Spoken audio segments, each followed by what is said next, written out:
Well, why don't we call this meeting of the Library Board to order. It is January 15th, 2019. It is 5:04 p.m. Welcome. Will you please rise and join me in the Pledge of Allegiance? I pledge allegiance to the flag of the United States of America and to the republic for which it stands, one nation, under God, indivisible, with liberty and justice for all. All right. May I have roll call, please? All right. Aaron? Here. Gail? Here. Robin? Here. Tracy? Here. Jordan? Here. Tony? Here. Camille? Here.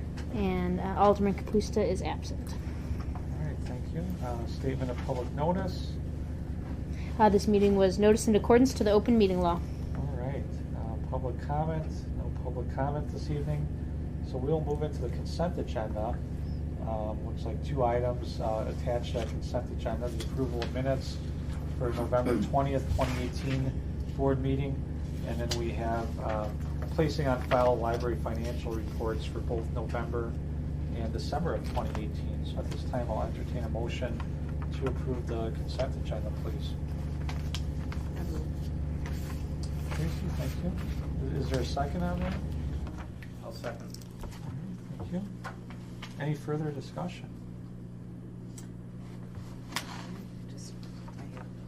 On the financial reports for December, it looks like we came in about almost 20% under budget. Good question. That's not quite true yet. So we still have bills that are coming from Okay, 2018. That are payable in Yep. January. So that Yep. will be attributed to December. Yep, so you'll be able to see a nice look at where we truly ended up in 2018. I can tell you, I have an estimate that most likely we are going to be at about 92% actuals, which is about where we were at last year. Where we were under tended to be in salary and benefits, so they make estimates about what the benefits and salary will get used up, but we ended up having about $63,000 left over in that area, and that's not an area that I would spend from, so leave that alone. And then gas and electric, it was a good year for us. We ended up being about $15,000 in savings from that area, which, yay. And then the computer charges, and just meant we didn't have the computer updates that we needed to do, so that's sort of where those savings were, but. So yeah, you'll see that next year, but that's a very good question. What happens to the money that we don't spend? Does it go back to the city? Does it? Okay. It doesn't go into an account like, yay, we did a great job. We get to keep it. No. Something. Use it again. Can have a party.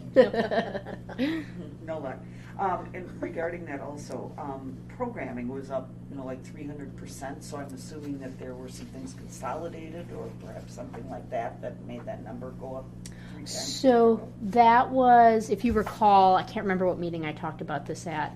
That was that thing where the Friends generously donate money, but that wasn't accommodated in that original request. Issue. Okay. Yep. All So we did not go over on that budget. We were under probably by, I don't know, maybe 10, 20, 30, $40, something like that. So that is what I figured, but yeah, we're good to go on that account, even though it looks very ugly. And hopefully the way I set it up next year will not allow for such an ugly number to appear. Any further discussion, questions on the consent agenda? Well, hearing none, all those in favor, please indicate by saying aye. Aye. Are there any opposed? Any abstentions? All right, consent agenda is approved. Thank you. President's report. I have no formal report this evening, so we'll move into the director's report. Brittany. You're such a lucky board because you have 2 directors' reports, one from December and then one from January. I decided not to consolidate them because I wanted you to sort of see the pacing of what was happening in each month. So I'm just going to flip to that now. That's on packet page. Thank you. 23. All right, so the December report, just a few highlights. Our memory care kits are now available for circulation, and I can't remember how many details I've given about this, but we have kits that are supportive of those who are in different stages of Alzheimer's and dementia, and it's supposed to be a support system for the care partners, families, and friends if they want to have good conversation and interactions. This kit will help. It has different music and activities and whatnot, so you can visit and think of activities to do. And there's different levels for different abilities, and there are kits that are available. The kits are in the back room, but there's little, we call them dummy boxes, that sort of show what each kit has, and you can take that to the circulation desk. One of the buried in the back of the library. I was just about to say, one of the things we're working on is that it's buried in the back of the library and nobody's going to see it.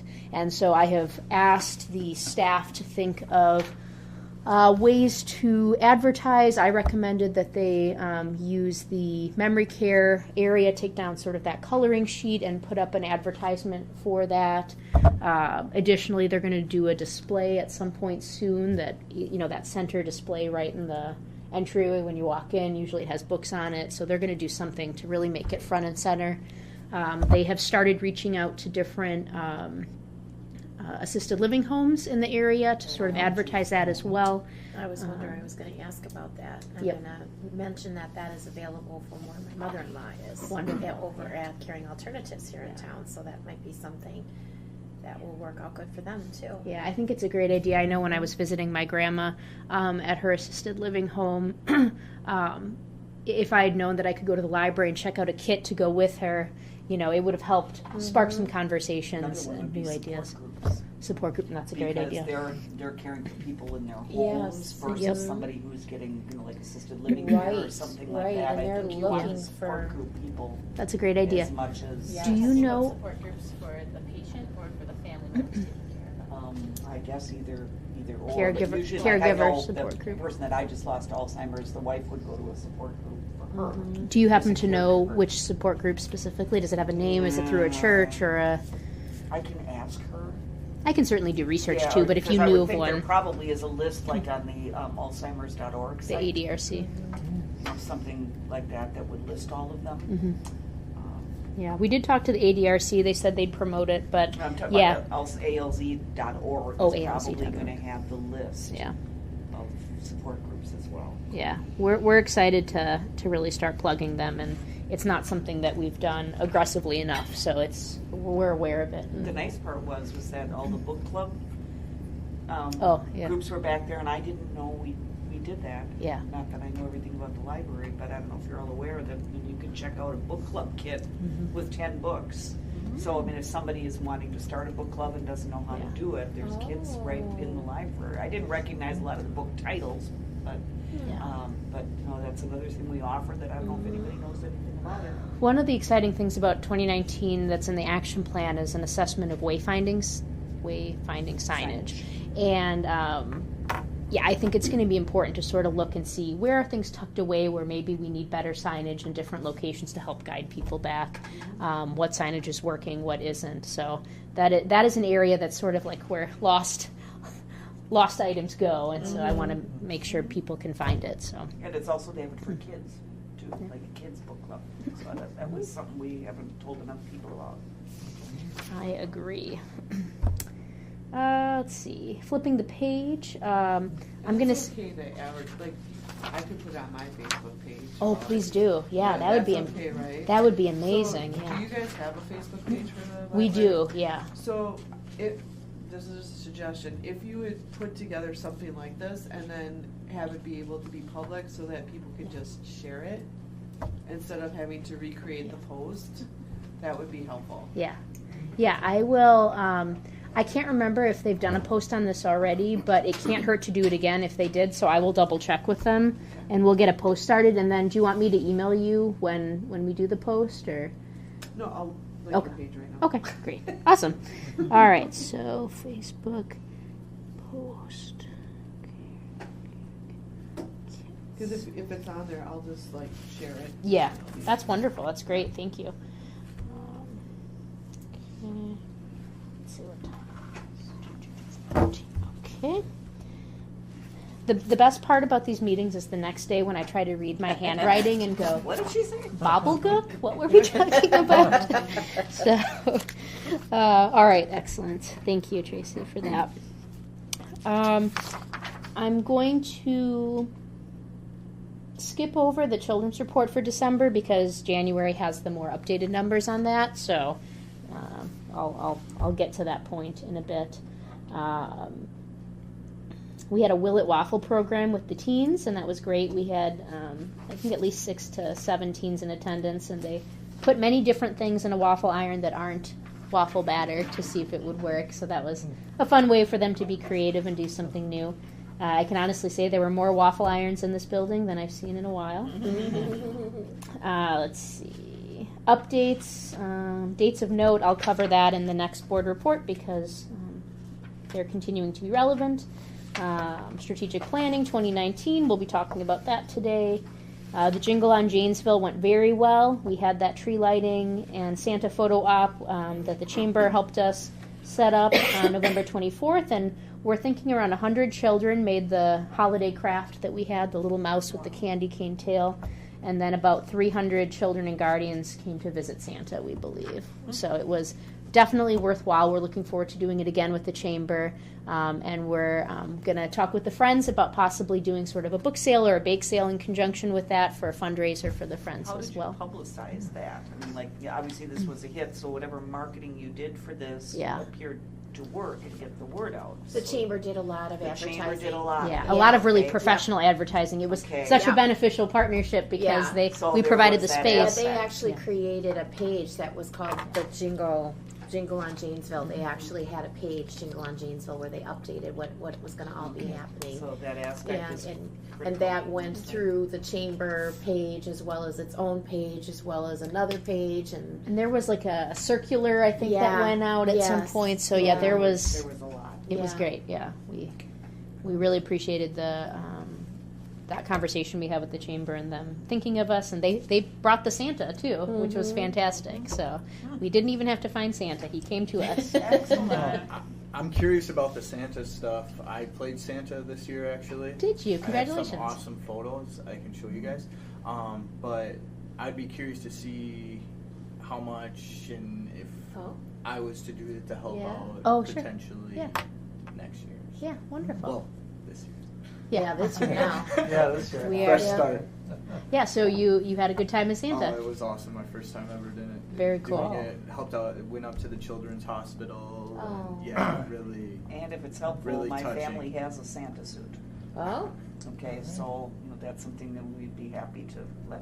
I think honestly it's really important to have a good Santa costume because my 4-year-old at the Lions Club breakfast that they do at the high school, she questioned, she's like, that's not the real Santa. He doesn't, he has his own boots on because he had like boot coverings on. And right there she's like, that's not him. And she figured that out and she just turned 4.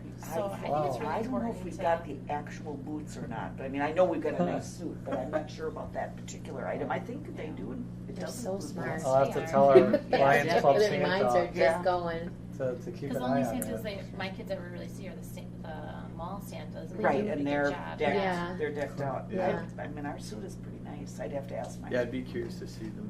I'll ask my daughter-in-law because it's at their house, so see what that suit is like. I had to get a new phone because my phone froze one day, the day before Christmas. But I had a photo because I brought my daughter, and I wanted to see the event, make sure it was running smoothly. And there's this great photo, so I'll show it to you next time, of Santa Claus, but then also of my daughter sitting on the lap going, just like sobbing, reaching for me. That would be Yep, that's great. That's about right for the first Santa photo. So, yeah, I don't blame her. That was pretty funny though. All right, well, thank you, Jordan, for that note. But yeah, and it was a great event, and we really appreciated the Chamber's help in supporting it and thinking of us, and we're going to do it again. We've already had a conversation with Chris Ann, so it's looking forward to it. And then I mentioned in the email, because I just did not want it to be a shock in any way, but Linda Brown, our circulation supervisor, is retiring on March 1st. And we're so happy for her. And, that's somebody she was working for the library when it was attached to City Hall. So she has a long history of institutional knowledge, and we're going to wish her well in every possible way we can on her way out. And the job is posted, so we are on our way. So. And looking at the statistics, in November, let's see, it was a good month for us overall. Up slightly in checkouts, ebook checkouts. Nobody wanted to leave their house in November. Yeah, it was not a nice November. Library visits were up by quite a bit. And reference transactions up ever so slightly. Meeting room use up. And I have finally decided on a couple of new categories I'm going to add. I know I keep saying that, but we will be seeing some new statistics shortly to help just give us more insight into the metrics of the library. So that is the December. I'm sorry, the Santa suit has boot covers. Uh-oh. Yeah. They just need to wear a pair of boots and not covers. All right, so the January, may I move on to the January report? Any other questions about December? It seems so long ago now. All right, January. So, we had our Chinese New Year celebration on January 9th. We had 21 attendees, which was, I think, a really great attendance. And they had hot jasmine tea and almond cookies. We also just had last Saturday our first artist event. Well, not our first artist event with this artist. She did a painting class where up to 20 people could sign up. And we provided the art supplies. And then she did a very... she would do the painting and people would follow along and do it with, so there was no tension of needing to be an artist or not. The painting was already sort of there, so people don't have to come up with ideas. And one of what I really love about this idea, and it's something that we often think about when we're developing programming, is that we want to be able to offer something that can't easily be done on their own or found on their own. And if you've ever done any type of painting, you'll know that it is financially difficult to maintain something like that, especially if you're just dabbling, keep the paints from drying out, get the best brushes. And then also setting stuff up, having your canvas, setting up an artist workspace, taking the time. And so what I love about this program is it identifies an opportunity that people may not normally be able to take for themselves. And, that's where we succeed, and that's how we get good attendance at programs. So we had 19 out of the 20 people show up, and that was great. They had a wonderful time. There was no paint on the floor, so that's great. And we have 4 more coming up throughout the rest of the year with different scenes. So I love it. It's very cool. Is that held in the kids area? Meeting room 4. Okay. Yeah. Would it be wise to do it in the kids area so that if paint is spilled? I suppose we could. Because there's no carpeting. Yeah, it's true. I'm not sure. I know they benefited from using the tables in there, so obviously we'd have to drag in all the tables for 20 people. And I'm not certain, but meeting room 4 might be bigger in square footage than the storytime room. But I'll mention it to the staff just in case it's something they hadn't thought of.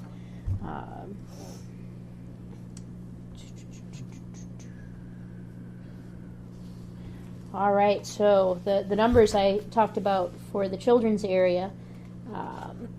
In 2017, there were 20,416 attendees to our children's programs. In 2018, there were 23,226. So that's an amazing increase. Very, very exciting. Less programs. I know, yeah, 2 less programs. So it's working smarter. That's great. The holiday escape room. That was something that Amanda ran, so I'm sort of jumping a little bit down to the... I'll talk about the escape room in a minute, sorry, jumping ahead. We have launched the 500 Books Before 15 program, and that's great. We already have a lot of attendees signing up. There's a lot of excitement about it. The great thing is that people are already familiar with 1,000 Books Before Kindergarten, so it's one of those things where it's almost like it's a feeder program, or like AAA in baseball, 1,000 books before kindergarten. So once people know that program, they're definitely all in for the next program. They're excited. They want to continue. And so, yeah, we're looking forward to that. My question with that is for kids who finish the kindergarten program really early, like say they're 2 years old, what do they do from 2 to 5? I mean, obviously they can still read books. Sure, There's no sure. program or anything. Yeah, I don't know. it's hard, I'm in that category. Yeah, So- yeah, that is hard, and unfortunately, these programs do take quite a bit of structure and resources, not just staff time, but also, you have to come up with program incentives and forms, and to make it a program as opposed to somebody just saying, I want to read a book. And so we sort of have to play the law of averages on when are people going to start 1,000 books before kindergarten, when may they end, and certainly the 500 books before 15. We do want something that's going to target sort of that next stage of reader. And so if we had a program that literally took off right at 2, it would only go so far, and it wouldn't catch that slightly older audience where admittedly we don't have as many programs for. And so we really want to make sure that group has... Because it's not, because you got, Muskego didn't create 1,000 books before kindergarten. That's a system program, yeah. Okay. This... I wonder if they'll change that into like different categories, so it doesn't stop. Like you want the momentum. Like Reading my kids were level. Yeah. excited to do it, and they got it, and then they're like, now what? And it's Yeah. like, now I have to wait for summer reading. You know what I mean? Yeah. For that kind of thing. Yeah, I totally I get can't do that. it on my own because that's not exciting for them. Right. Yeah. It has to come from outside source. Yeah. I totally get that, and I think I agree with you, and I don't know how we could staffing wise continue to support all those different tiered did it by programs. reading level. That would be, Could she start over and that just in the same program? I don't know, that's a good Because question. that might be another option. I mean, I agree with you that there's a gap need there. I would. Same program. I'm sure my girls would. But then it would have to be, of course, their reading level. So. I'll mention that as a concern to our system, that what do other libraries do, or what can be done if that momentum wants to be encouraged You year don't round. want them to lose momentum. Yep, no, I Add another level. That's what I was thinking, like reading level, but Yeah. that's hard Yeah, to but it's administer. like That's what a she's saying. program, set program. Yeah. Just like add levels. You know what I mean? I don't know. Couldn't say 200 more books. I don't know what the program is, but it almost seems you could go over the top. Yeah, I mean, there's certainly some things we could do. The idea of having a packaged program, I think, is really important. You really want to make it something special. Like you said, you could at home just draw lines on a sheet of paper and say, fill this out, and then I'll give you a cookie. But, you really want to make it something that feels professional, that feels like something that they can achieve as this really professional What happens unit. when they get their 1,000th book? Do they get something, a Yep, certificate they or get something they like get a that, book or- bag and some stuff, yeah. And they get little incentives along the way up until that book bag. So if you started the program over, could they get something a little bit better? Because you're still administering the same program, but yet you're just giving something different at the end. Yeah, I don't. I confess that I haven't thought about that. So I'll certainly mention it to the staff. I mean, off the top of my head, the only one concern with that is financially. Then you are, Committing to two different. Committing but you're not to gonna have more as many prizes. Prizes at the next level, and yeah, I Yeah. don't know. I don't know what I you think do it would be it, a but- small amount of kids I that are was doing gonna this. say, Right. how many Right, goals? I don't think know it how would be many that many more, graduated but I from just the hate to 1,000 lose those before kids, because they're kindergarten. gonna be like Yep. incredible Yeah, do you readers, have those so. statistics at all? That how many kids have graduated from kindergarten with 1,000? off the top of my head, no. I think there used to be like pictures of them put up, and then I don't know. That's a good question. I know we took pictures of every kid who got a new library card. and then it was so before we did the Mhm. kids area, there was a whole area where the kids' picture was pinned up, and I didn't know if that was coming back. I don't know. I'm gonna make a note. Gap. 1,000 books before kindergarten. Gap. 500 books. I don't know if that was motivating for kids to see other kids in the community. Mm-hmm. So does your program, or like the checkout program and stuff, register those books for you, or do you still have No, to the put them parent in? has to, You still do? there's an app you can do, or you can Okay. paper pencil it. Yeah, the 1,000 Books Before Kindergarten is an app that was created for the system by UW Milwaukee. They kindly made it as a class project for us. Admittedly, it's not the world's greatest. It's not the world's worst app I've ever had the pleasure of knowing. There's probably more apps out there that you could probably look into. Yeah, this one's I'm sure. branded to the program. Right. But I'm sure there's been knockoff apps from that app that you probably could search Yeah, out. that's possible. Yeah. Yeah. But the 500 Books Before 15 does not have an app, as far as I know. That's just law. Do you know why the drop down to 500? I'm assuming the books are longer. Yep. The schedules are busier. Yeah, Was there a particular reason for the? The presumption is that the kids are going to be slightly older, so they're reading longer books, and so to make it an achievable program, Yeah. It'll be interesting. I think that through this year, we're going to be able to really sort of see any flaws that potentially come out. Do we have a lot of people that end up being in a gap year? Are the program prices that we have sustainable? Are they enough of an incentive? I think we're going to find the issues. So Is the 500 program more self-motivated, or is it still more parent-motivated? Because, of course, you need the parents when you get the real little ones, so. 500 Books Before 15 could be self-motivated if the person was motivated to come in, they were able to come in, And you were able to. pick up the next They're sheets. not driving, for Yeah, example, so it I still do would think have the to be parents, parent-motivated. I do think Yeah. the parents will still be, involved. Do you have signage for it? Like, We- can we promote it at school? It's on the Facebook page, so. Yeah, we promoted on Facebook. We have little cards that we've been handing out at circulation and at reference. I'm not sure where else there's a big flyer in the doorway, but I can definitely get you a flyer. Okay, So- would it be okay if I printed a big poster and put it in each library? Oh, yeah, absolutely. Like the That'd middle be- schools, I Yeah, think it's they like would your really- banner Yep. Okay. on the website. Yeah, and Or we on have a Facebook. similar flyer like that, so I'll Yeah, get that that to would be you. perfect. Yeah, no, that's great. Thank you. Does it start from kindergarten to 15? Or Starts could at it? age 5. So So it's maybe a that's 10-year your span from Yeah. 5 to 15, and again, some kids who are 5 are going to read 500 books in a year. Mm-hmm. Within a year, you think? Well, I suppose their books are smaller. Yeah. Yeah. Yeah. 5, or preschool still at 5, so. Yeah, I mean, there's not going to be a perfect program. I'm happy they're doing something, but. Yeah, no, that's Yeah, it's that's just fun. worth noting and worth observing. So I made that note of the gap. I'll get you the flyers. If I can have it digitally, it'd be even better. You bet. And is the interest similar in the 500 program than it has been on the 1,000? I know it's a little early yet. Yeah, it's a little early. We just launched it on January 8th, so Yeah. we're still working out, some of the kinks. But so I don't know how many people have already signed up.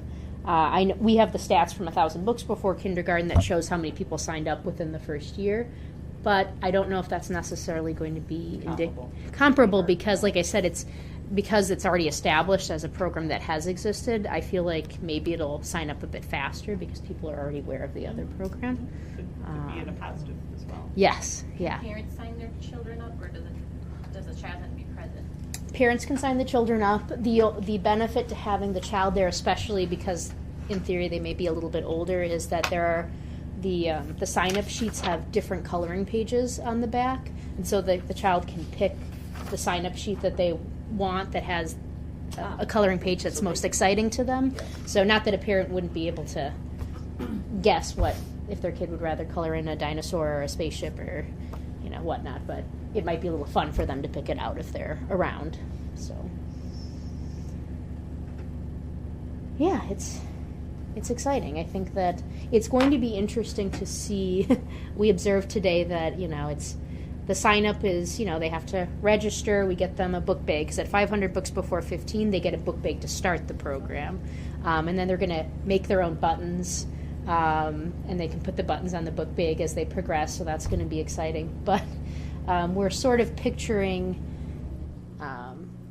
a lot of people might sign up during summer reading programs, so it already gets busy at the reference desk, and then we're going to see, signing up for summer reading, signing up for 500 books before 15. I think it's going to be a busy time. Do they have to take the books out of our library, or can they take them out of the school library, or is there any cooperation between the Anywhere two, they or want, anywhere and they want? can Okay. read their favorite book over and over again. Oh, okay. If s- 500 times.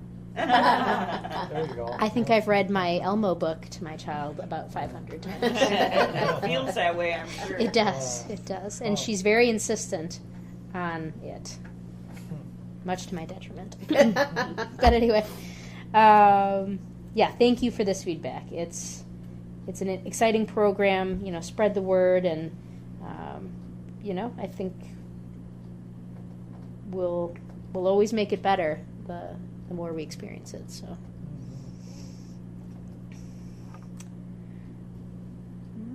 Okay. The teens, one of the things that Amanda really wanted to do this year is some teen community service projects. So we're always thinking what are new and exciting ways to get teens engaged with the library. And she identified that, teens need service hours. And so let's do a service project here at the library. It helps the community, it gets them service hours, and it allows us to have programs that are meaningful to the teens. And so they made 143 paracord bracelets for Operation Gratitude. So it was a well-attended program, and it benefited others. So that was very fulfilling. And then we had a holiday escape room. We had 14 sessions. We had to open up many more because it was so popular. Had 135 people attend. That was really exciting. And again, for an age group where it can be a little difficult to pull them in the library, it was a family event, which was great, something recreational for the whole family to do. They tested it out on me, so they put me in the escape room with 2 other people because they wanted to make sure all the puzzles worked. There were 14 sessions, 15 if you include mine. 1 out of the 15 did not solve all the puzzles to get out. I refused to answer whose group didn't get out. Here's the problem. You overthink things when you're an adult. And yes, no, I'm not good at puzzles like So that. what physical space is the escape room? It was in meeting room 1. In one. Yeah, and they decorated it. It looked, we posted pictures on Facebook. It looked like Santa's office, and it was really cool. I wanted to observe one, and there's something really beautiful about you had 2 families sign up for one session because there were up to, I think, 9 people that could attend. Complete strangers put in a room together, and they meld right away because there's a common task at hand. They don't have time to be uncomfortable with each other because they've got to solve this random wacky puzzle. They're in this random space that's Christmas lights and Santa music and all this stuff going on, and it was so cool to watch the kids help each other. Again, kids who've never worked with each other before, adults introducing each other.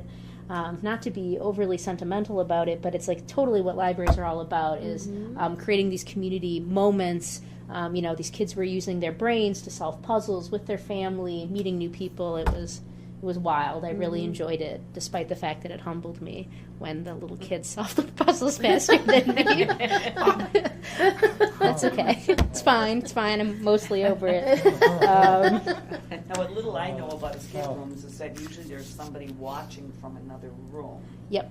Is that the way we don't have any equipment like that, do we? To No, watch from another we room? So keep people the- were observing inside the room. Yeah, it's not a perfect setup, so Well, it's working for us. So. we keep the door open first of all because we want to assure people that they're Okay. not really locked in it. Okay, We're not a right. professional escape room. They can leave at any time, and then we sit right in the doorway because they get up to like 5 clues, and so if they're stuck, they can walk over and ask us for a hint. So, Okay, so you can do that too. yeah, it's wild. There's a lot of potential. Escape rooms are really popular right now, and we're definitely going to ride this wave Ride the until wave. it's dead. Oh. So. Excellent. If you wanted to get it to be like videotaped and stuff, like Amazon has cameras that you can buy for like $35 and they're really good. Oh, interesting. It's called YI, and they're $35. You just plug them in. Yeah. It's a free app. Do you think And people would want to get the video of themselves solving it? Is that They have to sign Yeah. releases Yeah. and all that kind of stuff. Yeah. I mean, that would be a lot. I was just wondering your mechanism because Sure, yeah. So if the door is open and all that. But I kind mean, of if stuff. you wanted to do it where you don't feel like you or lingering? I see. yeah, Yeah. that you could Yeah. They're very cheap cameras and they work really, really well for $35. Well, plus people act differently when they know they're not being watched. I guess that's the That's true. the more nefarious part of that. But I was just more curious about your method. Yeah, So, yeah, that's a good not point. necessarily videotaping. But Yeah. Amazon. Okay, but excellent. it's- Depends on where you want to take it. Yeah, it's true. It's Are true. you gonna do like a Easter theme or something? We're going to do a spring escape room. We're not quite sure what the theme is yet. You know, the more you want to build a world within that room, so I think she's trying to think really hard of what type of story she wants to tell to have people step into. So we're going to do one in the spring. I know there's potentially plans to do one possibly as a fundraiser down the road through the Friends. So yeah, it's really exciting. I would love to turn a board meeting into one once and have them run it for you all. I think you would. I think without me, I won't bring the team down. But it's a really fun experience, and again, 35 people is that's Yeah, it was great. It was really cool. It was very fun to watch and fun to see the popularity of it. Okay, so other updates. So the next library board meeting is February 19th. So maybe we'll have a speck of snow by then. I'm not encouraging it. Just think it's weird. Library Legislative Day is February 12th. And let me just make sure. Yep, that's coming up on new business, so I won't say any more than that. We're hosting the free ARP tax aid preparers. So they come, they'll sign anyone up and do their taxes for free with certain stipulations. So if you have accounts in Switzerland, that's too complicated for them. They're not going to take care of that. But people can call the reference desk and sign up now. We do still have openings. You know, we have 300 slots available, and I can guarantee you they'll all be filled. Every year they're always filled. So that's 300 people that come through, again, to get assistance with their taxes, which, again, if not us, then who? It's a great way for us to intersect with the community. I thought this was just humorous. I put a fix-it section in because our library digital sign has finally been repaired. Thank goodness. That was a long time. Our coin-op has been malfunctioning, but we're working closely with the vendors to repair it. It's been a bit of an ordeal if you've ever had something that breaks and then they can't figure out how to fix it, or, you know, the brakes clunk, but then you take it to the mechanic and then it doesn't clunk for them. It's one of those scenarios where it's an intermittent technology issue. So I'm enjoying that right now. The self-checkout, too, it seems to be down all the time. We just got it fixed again, which may be something that I say on repeat, but they just replaced the scanner and the receipt printer. And so the technician was just out in the last week. So I'm hoping that will do it for a while. Is it something that patrons is it their fault at all? Or? I don't think so. You know, it gets a lot of use, and I think it just ages out really quickly. But the great thing is we have a maintenance agreement, so all those items were fixed for free. They came out for free, so that was great. But yeah, I agree with you. It feels like that old TV that you have to hit on top quite a bit. I have a question on the digital sign. Yeah. Memory serves me correctly, when Pete was here, he mentioned that that's really not our sign, that it's the city's sign, okay, that the city is the one who controls what goes on it and all of that. But did we make the payment for the repair? We did. How do I put this? There are times when it's beneficial to be willing to make that payment. It is true that sign, we put a ton of our stuff on it, right? And it says Muskego Public Library right on it. Is the city able to add additional things to it? Yes, they are.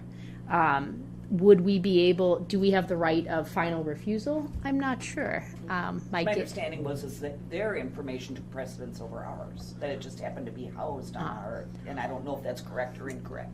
The sense that I got was not that there was precedence over the other. I mean, it just cycles through everything, so we've never been told no. I can't imagine us ever being told no. But we had the money in the budget, and our operational budget has been approved every year, and so it seemed foolish of me to say no when we had the money at the end of the year to pay for it. So just in making sure that the ties that we have continue to remain strong. If we didn't have the money, if we were going to go over, I would have strengthened my concern with that. But yeah, it's strategy. Friends of the Library. So Ron was there. We had a meeting on January 7th. There were not only Friends of the Library, the board, the community members, select library staff, to brainstorm new fundraising ideas for the library. The Friends are really invested in us, and they've been so generous. And one of the points that they made that we've been talking about is, they've been doing the similar successful fundraisers for years, but every now and then you do want to switch it up or ride new trends, like the escape room. And so it was a really great time. There were lots of amazing ideas that came out of it. Some, things that I never would have thought of, which is just the beauty of a collective brain, and why I so much value the conversations we have here, because it brings up things that I never would have thought of. And so I think there are some exciting things coming out of it in the coming months as we talk about how to fundraise for the library. So, all right, we hosted the Youth Services system meeting this month. They were excited to tour our renovated children's area, so we impressed, obviously. And we had an employee anniversary. Emily Coster, one of our shelvers, has been here 5 years. Is the smart board up yet? Smart board is up. Okay, 'cause I couldn't see, it was dark in the room. Yep. So I couldn't see. Yep. So they're getting the software loaded on it right now. So Still working on that. they haven't actually, and they're training themselves on Sure. it. So it hasn't actually been utilized in a story time yet, but coming close to that. One other thing I wanted to mention, so dates of note, like I said, the next board meeting is February 19th. I am pregnant, which is very exciting, but also a little overwhelming. So in theory, if babies appear when they're supposed to on their due date, which I wouldn't know, my last baby came a month early, I should be on maternity leave as of the end of May. So there are more than several things for me to consider, and I wanted to let you know that I hope that you will have confidence that when I was a director at my last library, I also went on maternity leave, so I definitely know what it takes to plan ahead, to make lists, to train people, and to set people up for success before I depart, which I will do. At the February meeting, I'm going to come to you with a director absence timeline, because I want you to know that I'm thinking of all the things and moving the pieces that I need to move. And so I'll talk to you about that timeline, and then you can ask any questions that you have, any concerns that you have for that timeline. At that meeting, we're also going to discuss my 2019 goals. We had a personnel committee meeting today, and so they gave me feedback, and so those 2019 goals will be presented to you at the February meeting to formally approve.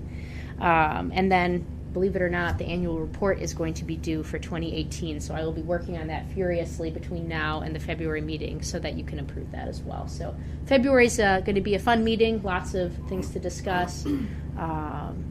I'm going to be suggesting, just to let this dwell in your mind, that Elle could be named interim director in my absence as well. If it was a week or two, it's not necessary, but given the length of time, I would recommend it. She's well suited, I think, for the task. So we can talk about that as well. How long is the time? 12. I'm going to try to take the full 12 weeks of FMLA.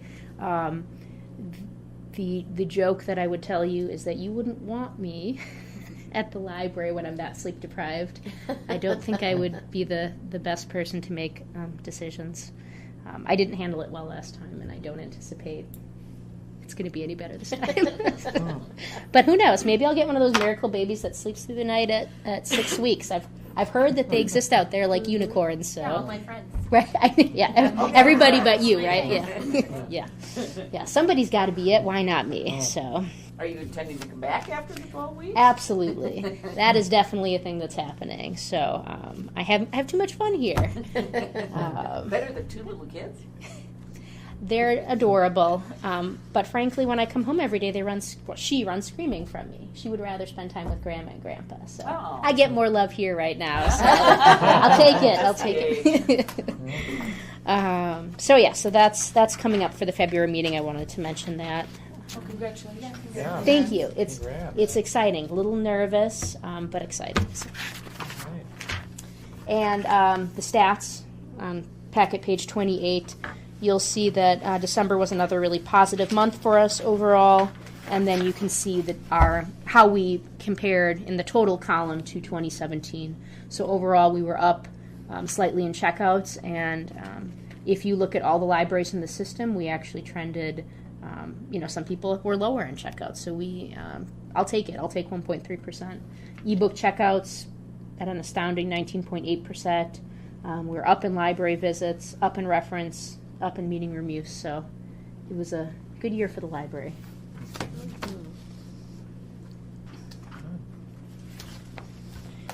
Whew, sorry guys.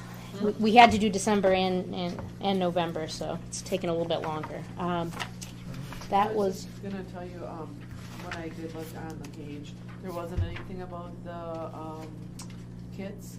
But, the Facebook page? Okay. Right, so I was like, just looking to see if I could, even if there was a photo of one Oh, or sure, something, but yeah. there wasn't. Okay. But when I did that, another library's memory Oh, thing showed interesting. up, and they actually have it, like, on the website, listing out, like, the things that are in each kit, which I thought, well, that would be kind of a good idea for you to kind of Like on their know- physical website, like not just the Facebook page, but on the. on their Oh, website. nice.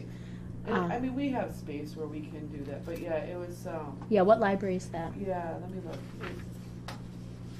It's called Troy Public Library. Troy. Yeah. And then they have it as memory care kits, and then they have like all of what's inside each one on it. Nice. So. Excellent. Thank you. Next to positive that you posted it on the Facebook page, because I remember reading about it. Oh. That's how I knew about them, and I went looking for them Okay. today. I so only went it's- back to November, so Yeah, if it was I don't know. before or. Research, like, so Yeah, that's people true. don't- Yeah, I do I read it somewhere, and that would be the logical place for me, unless you sent an email. Sure. Yeah, I don't think so. The thing about Facebook though is it is very fleeting. It's Yeah, it's like, you don't it catch comes that up and one. goes away. Yeah, Yeah. So it is. the website would be a good place to be a more Just kinda static. house it. Yep. Yeah. Yeah, it's a good idea. I will look at Troy Public Library and steal their ideas. And then I guess you That's the could best do it on thing to do. Facebook again and then put a website link Yep. Yes. That- on there. Right. Yeah, that's Right, true. that Yep. would be- that would Yep. be good. Yeah. I'm amazed I know that. But, and I thought it was kind of interesting because it said the Troy Public Library received a 2016 Dick Johnson Award and used the $1,000 grant to form the clinic. So they had Nice. some sort of grant that they. I'm gonna write that received. grant down too. 2000, yeah. Why can't I get Dick it? Johnson Award. I wonder if it's very local to them, Yeah, but it could be. who knows? I'm not 100% sure where Troy. maybe he'll want to fund us. Yeah. Yeah, the only Dick Johnson I ever went to. I know he was there's a a Troy, sportscaster on Alabama. Channel It says, 12, I oh, think, years Beaver ago. Road. It's the same guy, but Let's it's a pretty see what state I go to. Let's see, where am I? Oakland. I wonder if I'm in. No, it says Detroit. So Oh. maybe Detroit. You're in Michigan? They may not be willing to give me that grant, Probably not. but you never know. I'll still Yeah. Google it. can't hurt to ask. Mhm. Yeah, because it's Troy. Or they might Troy, recommend Troy, someone. Michigan. Yeah. That's true. Yeah. All right. Well, very good. Any other questions or concerns about either director's report? All right. Thank you, Brittany. Moving along here, unfinished business. No unfinished business, so let's get into new business. Several items this evening for discussion here. We'll start off with item number 1. Looks like a discussion food for fines program in February. Okay. I wanted to bring this before the board because it is something that would, I would imagine, mildly impact our revenue, and in that we wouldn't get as many fine dollars as normal. I don't think it would have a deep impact, but I thought it would be important to bring it before you since it would be a revenue decision. Food for fines programs are fairly common in public libraries and in some academic libraries as well. The goal of it is to basically run a food drive and accept canned goods or items for a food pantry, and in place of that you would waive a certain amount of fine dollars for a patron. The planning would be to do it the first week in February. So February is Library Lovers Month, and we wanted to do something kind of fun to help celebrate the people who love and use libraries. And so we're going to have little hearts cut out where people can write testimonials down about why they love libraries. But we also thought it might be nice to run a Food for Fines program. The benefit, aside from attaching it to Library Lovers Month and just showing how much we love our patrons, is we have a hunger task force display right now in the library. And so it's Pretty powerful. Yeah, it sort of coincides well with that. In addition, one of our goals in 2019 is to continue to be aware of where we can do community outreach. And we have a food barrel, but it's a sad food barrel. The label's seen many years, and so we want to sort of refresh it. Reached out to the Muskego Food Pantry. They're excited to do a type of food drive with us, so everything seemed to sort of coincide with the Hunger Task Force coming, Library Lovers Month, the Muskego Food Pantry wanting to refresh our food barrel. And so having something that's really eye-catching as opposed to just a normal food drive, we thought this might garner some more attention. It would only be for a week, so in terms of how much revenue we would, quote, lose, I don't think it would be that damaging, but I think it would be, again, a good way to get food out into the food pantry and draw attention and a gesture of goodwill to our patrons, because fines, at least in my opinion, they're never meant to be punitive. They're just supposed to be an encouragement to return items, and so I do think that sort of this act of waiving some of them might be a good gesture to our patrons. But of course, there's always ways that people can abuse it, and so we'd have certain policies like $1 or $2 for every item brought in, up to like $5 or $6. So it's not an unlimited, carte blanche, and it would not be something that people could use to pay down a damaged or lost item. So it's only for overdue fines. And that's pretty typical for most libraries that do it. They sort of have to have those restrictions. And of course, typical food pantry rules, non-perishable, not expired, things like that. So, And like the chamber did for the November 24th event, will you have additional help from Hunger Task Force and the Muskego Pantry and whatever that are going to advertise this? Because a 1 week window is very small. It is very small. I agree with you on that. And I do think that I haven't asked them specifically if they would advertise it. I'm sure the Muskego Food Pantry will. Whether the Hunger Task Force will, that's a great question. I'll have to talk with them. That's in Milwaukee, right? Yes, it's the one right off the freeway, yeah. Do you have a way to just contact the people that have fines and let them know that it's open? That's an interesting I mean, question. a lot of people, I bet. Because they're the audience. I mean, that's, Right. Yeah. Yeah, they're so the audience. that is a really fascinating question. And the question, I'm going to have to talk to my circulation supervisor, because I know there are rules when people opt into being contacted. They opt in based on very certain expectations of what information they'll get. So for instance, if I wanted to advertise the Holiday Escape Room, I can't just send out an email blast to everyone who has an email address with us. I wanted to do that. They told me no. So basically when they sign up, they're agreeing that, I'm going to receive these notifications from you. Now, one of the notifications they agree to receive is automatic notices about fines. So whether or not I can then send a follow-up email blast to everyone saying, FYI, you have fines, that's a really good question. It would be very beneficial to us if we could. Right. I just want to make sure that ethically that I can. So I'll ask them, because that's very that's interesting. Really the best way. And the circulation employees are really good about letting you know what your fine is. From experience. Oh, you have experience? I have Check on the book, When right? I have kids, I have little kids. My husband loves when we have fines. He's like, just keep giving him money. He loves it.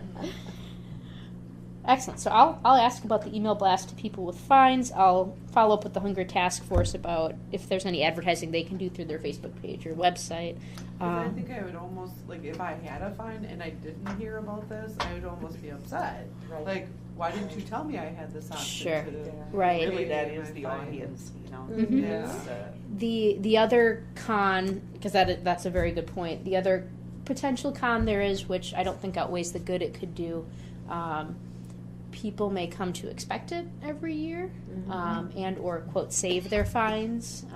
So there's that potential too. But I don't want to not do something that's good for the community and good for patrons, and give them a little bit of relief at the thought that we might have a few Yeah. people It's like only that. like up to $6 per card, right? Correct. Yeah. So. well, and if somebody saves all their fines hoping for that 1 week window, I mean, that's Yeah. That's a lot really, of work. yeah. That is a lot of work. Some people are willing to commit that work, but the minority, for sure. But then they have to remember to come in and do it that Right, week too, and you do know? all Yeah. of that, you know, and it's, is it Yeah. possible? I almost want to reward them for that. Well done. You're planning for the year. Yeah. And who knows, I was thinking in my head, depending on how this is publicized and all that, I mean, you may get, just some people that want to contribute for the heck of it. Right. It I might hope boost so. our Right, that's circulation true. and Yeah, I hope True. so. might boost our numbers a little bit, Yeah. circulation-wise, Yeah. attendance-wise, so, yeah, hopefully Maybe you could nothing but good develop can a come out credit of for it. them. 5-cent credit. If you, no, I'm just kidding. There you go. Little complicated but Yeah, clever. yeah. I appreciate that. Or maybe just a gold star on their card. There you go. I love it. You remember Like those a little donor card. tin stuff? I You know, the Yes, blue, the remember red, those. the Yes. Love them. Oh, yes. You remember the And I Gold think you Star should Club. It's a feel-good moment. Yeah. Get your paper back. You from don't your have a teacher. fine. It has a Here you star go. on it. They The- just put stars on everything when we were younger. Like, you know those rolls of stickers that had the gold stars, the silver stars, the green and the blue and the red? Red. Yeah. See, now, I'm older, but the ones I'm thinking of, I think you had to lick them. Oh, jeez. Wow. I Okay, think we're I'm like with a you on foil. that. Wow. Yeah. Boy, the Yeah. poor teachers, they had Yes, to I really. think I'm with you on that. I don't think they were pre-stick. Dang. I don't, for some reason, that's Yeah. a memory that I have, but. So I agree with you. Publicizing would be very important Yeah. Yeah, to I the success think of so. this. You could- So You could really build up some good, good publicity for it. excellent. All right, wonderful. All right, thank you for that. Yeah, thank you. It'd be kind of cool if schools did something like that too, during the same week. We know the librarian's thinking real heavily about that. Oh, yeah? Some of our little friends lose books and they don't have the money, and so we do trades and we do all kinds of stuff. So Well, and it's a good lesson to teach kids too. Right. I think, you know, that there are hungry people out there and. I think we'd probably do it like in April or May, Sure. Yeah. just because it's before the end of the year, and they don't get much at that time of the year, so it might be nice to stock or ask them when they want it. Yeah. So, I think it would be a really good thing. Nice. So thanks for the idea. Yeah, no problem. All right, so item number 2 under new business. It looks like we're looking for an action item tonight on the mutual aid agreement with the Muskego Norway School District. This- Specifically Baleen. Yeah, packet page 29. So this is a mutual aid agreement that we have entered into in the past. It's formatted slightly differently, but it is the same type of agreement that we've had in the past with Baleen, where basically we agree to be an evacuation site for them if they ever need to evacuate for any reason. And this just sort of outlines sort of the details. I had the city attorney look it over very carefully. He has no concerns about it. Yeah, and I think we're the perfect place for it. Certainly want to be there for the school and the kids. So I'm looking for approval from the board to enter into this agreement. So this building holds 700 and some people? Yes. Because now that Baleen is It's much bigger than. bigger. Sure. So I was just curious if Yeah. Same there's. size is what it was. Actually, So it's before, smaller. did they say it was Country Meadows and Baleen then that was It was evacuated here? 750 and then like 250. So it's actually smaller now. Okay. And I hope we never have to use it. Right. That's the goal. Exactly. It's kind of like an umbrella. This is the umbrella. Yep. We'll sign it so that we never have to use That's it. right. So. All right. So at this time, so let's bring it on the floor. I will entertain a motion for approval of this mutual aid agreement between the library and Muskego Norway School District, please. Your motion? Tracy, thank you. Is there a second on that? Robin, thank you. All right, discussion. Just, we had a discussion about this a long time ago, and so it's just except for benefit of the new people. Do we have a action plan on this? Yes. We basically have a document in our emergency folder that says if this triggers, this is what the library staff does. And when this came before me, the first thing I did was remind the staff about it, and we talked about it. So, yep, we are prepared to implement it if needed. And we are responsible for nothing until the children would walk through our doors. Correct. Okay, so any transportation, all of that, that's not us. I mean, transportation is I mean, listed we don't have here. it, but I'm just saying, are we covered? I guess I just want to be sure that that's where our jurisdiction starts at the time that these kiddos come through the door. Yep. So we have. I verified that we have this insurance policy that is required under indemnification and insurance, and yeah. And so- once they walk through the door, everybody knows what they're supposed to do. Yep. Because for benefit of new people, my worry was that you get 700 some kids and there's no plan about where to put them and what to do with them. That would be equally traumatizing to kids who are probably already going through a trauma already. Yeah. To be removed from the school for any number of reasons. So I just want to make sure we do our part and do it well. You bet. Yeah, the school resource officer and the assistant principal came by along with someone else. Can't remember who the third person was. And we walked around the library together, and I talked to them about the library. I gave them a copy of what our actions would be in the event that this triggered, so they know what our response is and what our preparation is And as for part it. of that plan to handle press, for an example. And I mean, I know we're somewhat Yeah. thinking about our own four walls, which we should be, but Yep. there could potentially be outsiders, and how is all of that gonna? Yeah, so in terms of as well. outsiders, what triggers, or what we do is everybody else gets kicked out. For the Okay. safety of the children. All of our patrons are evacuated. Okay. They have to go. And then only who will be inside is the school staff and the school children. And I would not feel comfortable actually speaking to the press because it would not be my evacuation. Correct. I learned that during our active shooter, which we didn't realize was an active shooter. We actually thought there was a shooter on campus at Carroll, and we had to go into lockdown. And not talking to the press was one of the things that they talked to us about, that there should be one person, and that I would not be that school district representative. It's not appropriate. So The school district would be covering Yep. that. Yep. And they have lots of rules. That's exactly, that's why we're just not used to that kind of Basically, activity, so, typical. yeah, so I just wanna make sure we, Yeah, very good questions to ask. You can never be too prepared for something like that. I feel like Baleen Elementary is the only school that has this opportunity to go into, where the other. I was going to ask that question. Is there other buildings for the other schools that they can go to? Lakeview way out there and Mill Valley up there. And I mean, do they have places they can go to? We have, we have places. You for do. each one. Okay. Yeah. Okay. I don't know where Muskego Lakes is, do you? Because that one's new. Yeah. I know that the whole big thing with Muskego Lakes was that they had to create a separate driveway to the school so that there was a way to evacuate the kids out. Yes. And that was a huge thing. path And where the, they actually had to purchase one of the houses on the, yeah. So we own a house, the school district owns a house. And they go into a house.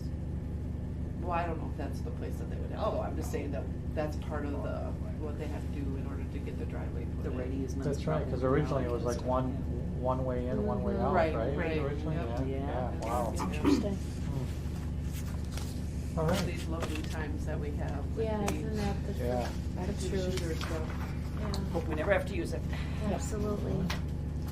So any other questions or concerns about the agreement? All right, hearing none, all those in favor, please indicate by saying aye. Aye. Any opposed? Any abstentions? I always like to ask for abstentions. All right, well, that agreement is approved, Thank you. so I there you will go. sign it. Thank you. All right. So moving along here, item number 3 under new business, discussion, and it looks like an action item. We have the 2020 to 2022 strategic planning framework discussion. All right. So this is something that I brought before strategic planning back several months ago now, and we now want to present it to you all. And this is something, depending upon how we feel about it, we can either discuss it today and then sort of vote on it and say, yeah, this sounds good today. Or we can say, you know what, let's discuss, and we're going to have lots of conversation. You can vote on it next time as well to defer that vote. That's perfectly fine as well. So I'll try to make this as concise as possible. We are in a strategic planning year this year, and we need to write up our next strategic plan report for 2020 through 2022. So I had created a timeline in the first section for the development of this, and so you can see that we've started to work our way through it. So currently we're on step 3, present 2020 through 2022 data framework to library board. It was going to be in December, but we didn't have a quorum, so we're meeting here in January, so we're having that conversation now. I'm proposing the data collection period be between now and April, or between now and May. It is my recommendation, and I'm curious what your thoughts are on this, to run the data collection up until my maternity leave. And I think I can plan it where all the focus groups, the testimonials, the one-on-one interviews, the community survey, all that can happen in this time frame. I've talked to other library directors, and they say like 4 or 5 months, that's plenty to collect that data. And then what I'm hoping is that we can put a pause on that. The staff are going to be rather busy. We have a second person who will be out on maternity leave at about the same time as me, which I don't know how we planned that, but whoops. So, and during obviously our busiest time of the year. And so it would be my hope that the staff could then focus fully on summer programming, the summer reading program, and not have to worry about doing additional work for strategic planning. And so all the data will be sitting there waiting for me when I come back. And when I come back in mid-August, then that 1, 2, 3, 4 fifth step will kick in, data analysis and report writing period, which would be, I wrote April, but basically it's more like August when I return, unless I start writing in April. Maybe I've got all the data I need, through October. And then, and that will obviously, I said who is part of report writing, but that will obviously involve the strategic planning committee and library staff. And then the goal would be to present that report to the full board for discussion and approval in November or December, so that the new strategic plan is ready when 2020 hits. Did you discuss that part with Elka? Did she Yes. have any benefit of prior history? Because pretty much it was written, and then I came in and did edits like at different times. So I'm just to get an outside pair of eyes on it, and then it went away, and then they did it, and then I came back another time. So I don't know if that's what you're thinking, or if you're wanting the committee to write some of it, or what. No, and I don't want to be super possessive of it, but what I was thinking was I would write a draft based on the data, and then perfect, and then bring it to strategic planning. And it doesn't have to be me, but perfect. That system did seem to work. Wonderful. Well, Yeah, so. that's what I'm hoping to do again, if that sounds okay with the board. That's okay with the committee, I assume. You don't want to write it, do you? I would love to write who that. Who actually wrote it? Do you know the last time? Did Elka write it, or did Pete, or who? I would imagine it was a combination of Pete and Elka. Okay. And so then when the report is finished, we'll vote on it at the December board meeting, if not the November, depending upon how the report writing is going. And then it would be implemented starting January 1st, 2020. So that's sort of the timeline. And then I have more sections that I want to go over with you, but are there any questions or concerns about the timeline? Especially the fact that I'm requesting a pause on that process in my absence. And this isn't something that needs to be done for the city at all? Like, do they need it done by a particular date? They actually don't require it at all. Oh. Yeah, this is something that libraries need to have a strategic plan. If it's not a state requirement, it's like a system standard. There's something that we have to do as an obligation beyond the city. Like the city is not expecting it. But it's something that it's important for us to do for ourselves, but also there's something, I don't know if it's a state funding thing or it's the DPI requirement. There's something there where you have to have you should have a strategic plan. So One of the things we spent not a lot of time on, but enough, was perusing other strategic plans from other libraries and whatever. yeah. And I don't know if this is the forum to even ask that question. Is everybody pleased with the format of the current strategic plan? I mean, that we could just, and not go through that exercise unless, because you would be the only new one. So, because you went through that process too, if I remember. So, that part of it, Yeah. we could skip that, and that will also shorten the window as well. We'll just edit or amend and perfect. I really liked the format. It was one of the things that impressed me about this library when I came here to interview. I thought it was very readable, broken down very succinctly. One of my main criticisms of strategic plans in general is that it's hard for people to understand, to read the vision, and I think that... And it's pretty straightforward. There's Yeah. not a whole lot of flowery, like, if we do the Readable. that It has to be it's- readable. It's very task-oriented. and Yep. I think that, okay, so then we can skip Yeah. that whole part of the process Yeah, then. that One would thing be I like that City Hall it has done is, and they do it with their building facades, I don't know if you've been up there to see that, and you maybe are gonna get into this later, so forgive me. Yeah. But on easel boards, they have, and people can stick little dots on if they don't like it or if they like it, Yeah. and it's a really, I don't know if that's what you were We will be thinking of as doing one part that. of data collection. Yep, we will absolutely be doing that. Under data collection methods, we'll talk about that, but I called them community feedback boards. But yeah, they are excellent. And so your used them. intention would be to have all of this done by April, all of these different things? Or is that- I'll show you what I'm thinking of, and you can feel free to tell me that it may be too ambitious. I have hopes, Okay. but you know what? If it doesn't work out, there's always stuff I can always leave directions for the staff, especially like the feedback boards. That's not something I have to necessarily be present to manage. There are certain things that I would love to be present for that I want to make sure I get done before I leave. Okay, so dwell on the timeline. I'll move on to the next section. If you have any thoughts at the end, we can come back to that. I listed out resource documents that are going to be important. When you're doing a strategic plan, analyzing demographics and trends, like looking at that hard data, is just as important as talking to your patrons. So these are just some resource documents that I've listed. Not only our previous strategic plan, got to know where you're coming from, as well as our action plans. Wisconsin, the state DPI, developed new public library standards. Their 6th edition just came out, and it's a fantastic checklist of where libraries can fall in 3 separate tiers. And so I think it's going to be very helpful for us to look at those state standards and see where we fall and maybe where we're missing. So if there's goals and directions we want to push our library, how do we, fare compared to the state? U.S. Census data for Muskego. What does the Muskego profile look like? DPI data like WiseDash for schools and the library trends data. Our state annual reports, because those are going to tell a tale about what our library's been doing the last 3 years. Our Bridges statistics that are often displayed in our board reports. The samples of the Will's strategic planning process for Muskego. Elka was able to dig up those documents for me, so obviously those are helpful because I wasn't here during the process, but I can sort of see some of the intentional steps that they took.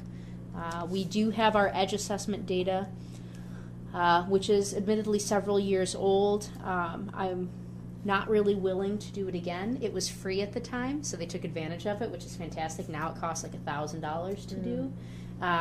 But the data categories are interesting, and it's a good sort of framework of maybe what types of questions to ask. So it's certainly a jumping off point, but I don't think that we would get enough from it to be worth the cost. I was just kind of brainstorming right Yeah. now.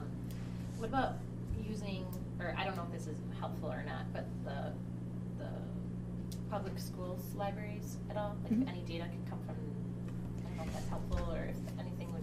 Are there public library reports that come out of? You mean like an annual report that a public or that the school library I don't know, would just do? like trends or like demographic. I don't know Yeah. if any good data Because comes there's an from that. association of school Because librarians. it's the only other. There's some that it's privacy, some things we can't do. Do you write? But do you like have like an annual like summary of? They just want to see a few trends of like circulation, Okay. and things, not anything real in depth.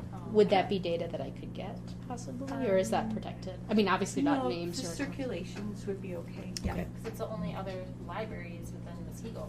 That's true. That's a good point. Yeah, I'll pull all of that. I'll show you what we have so far. You know, that's When you came to visit, yeah. I asked you what I should put on that. And Yeah. So it is your information. Oh, wonderful. So, yeah, That's it'll great. match. Wonderful. You know, it's actually we share a lot of patrons with New Berlin and Big Bend, so it might be interesting to talk with them and look at their annual reports to see if they have any insight into patron trends as well. So I'll talk with those directors. It's a good idea. Corners. Yep. Yep. Excellent. All right, so identify report format. So similar to what Gail had just mentioned, I was going to recommend similar to the 2017-2019 plan. I know that those of you who were here, there was a lot of investment in that process. You used wills, and I think it's working. So my recommendation was to continue. I think the categories, now I know that last time I was reading the data of how this process took place, the data was collected, and then 3 categories rose to the top to organize the report, which was facilities, services, and communication and outreach. Now, I was planning on organizing it that way again. This is possibly a presumption, but really those categories I think really broadly cover the 3 different areas that libraries should be focusing. So I presume as we collect data that we'll be able to slot them into those 3 sections again. You know, unless a dark horse category comes out of the blue. But I was going to sort of stick with those 3 categories. I was planning on adding a new section called Long Range Funding Outlook, because I think that's something that I want to spend some time during this year, you know, looking at. So I was going to add that. The next section is identifying library stakeholders. I wanted to make sure that we weren't missing anyone, so I tried to list every possible group that I could think of. So let me know if you think I'm missing anyone. The school district encompasses all formats of schools, so Okay, by seniors, you mean senior people, not necessarily senior institutions, like nursing homes? yeah, senior citizens, basically, the category of So senior should citizens. we add, like something for, because we talk about the school district, which incorporates the kids, but we don't really talk about the physical plant for seniors, like nursing homes or. Yeah, in my mind that Is encompasses. that encompassing? Yeah, but I'll make That's a okay, note to then. make sure. That's- Yeah. What about other library directors? So under neighboring libraries, my plan would be Okay. to talk to those connected. Certainly, yeah, but directors.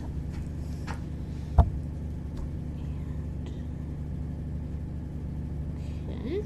So, you know, if you think of anyone else that I'm missing, let me know. I'm just going to keep moving along to. The only other thing I can think of is support groups as a genre, regardless of what the support group might be, but Mhm. maybe that's already incorporated by reference in these audiences.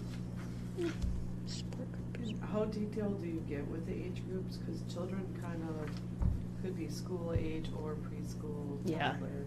It's like when this is just a developmental thing that we do with Erickson's theory, but it's teenagers, school age, toddlers, Mhm. and adolescent. Mhm. I mean, infant and adolescent, yeah, so Yeah. I don't know.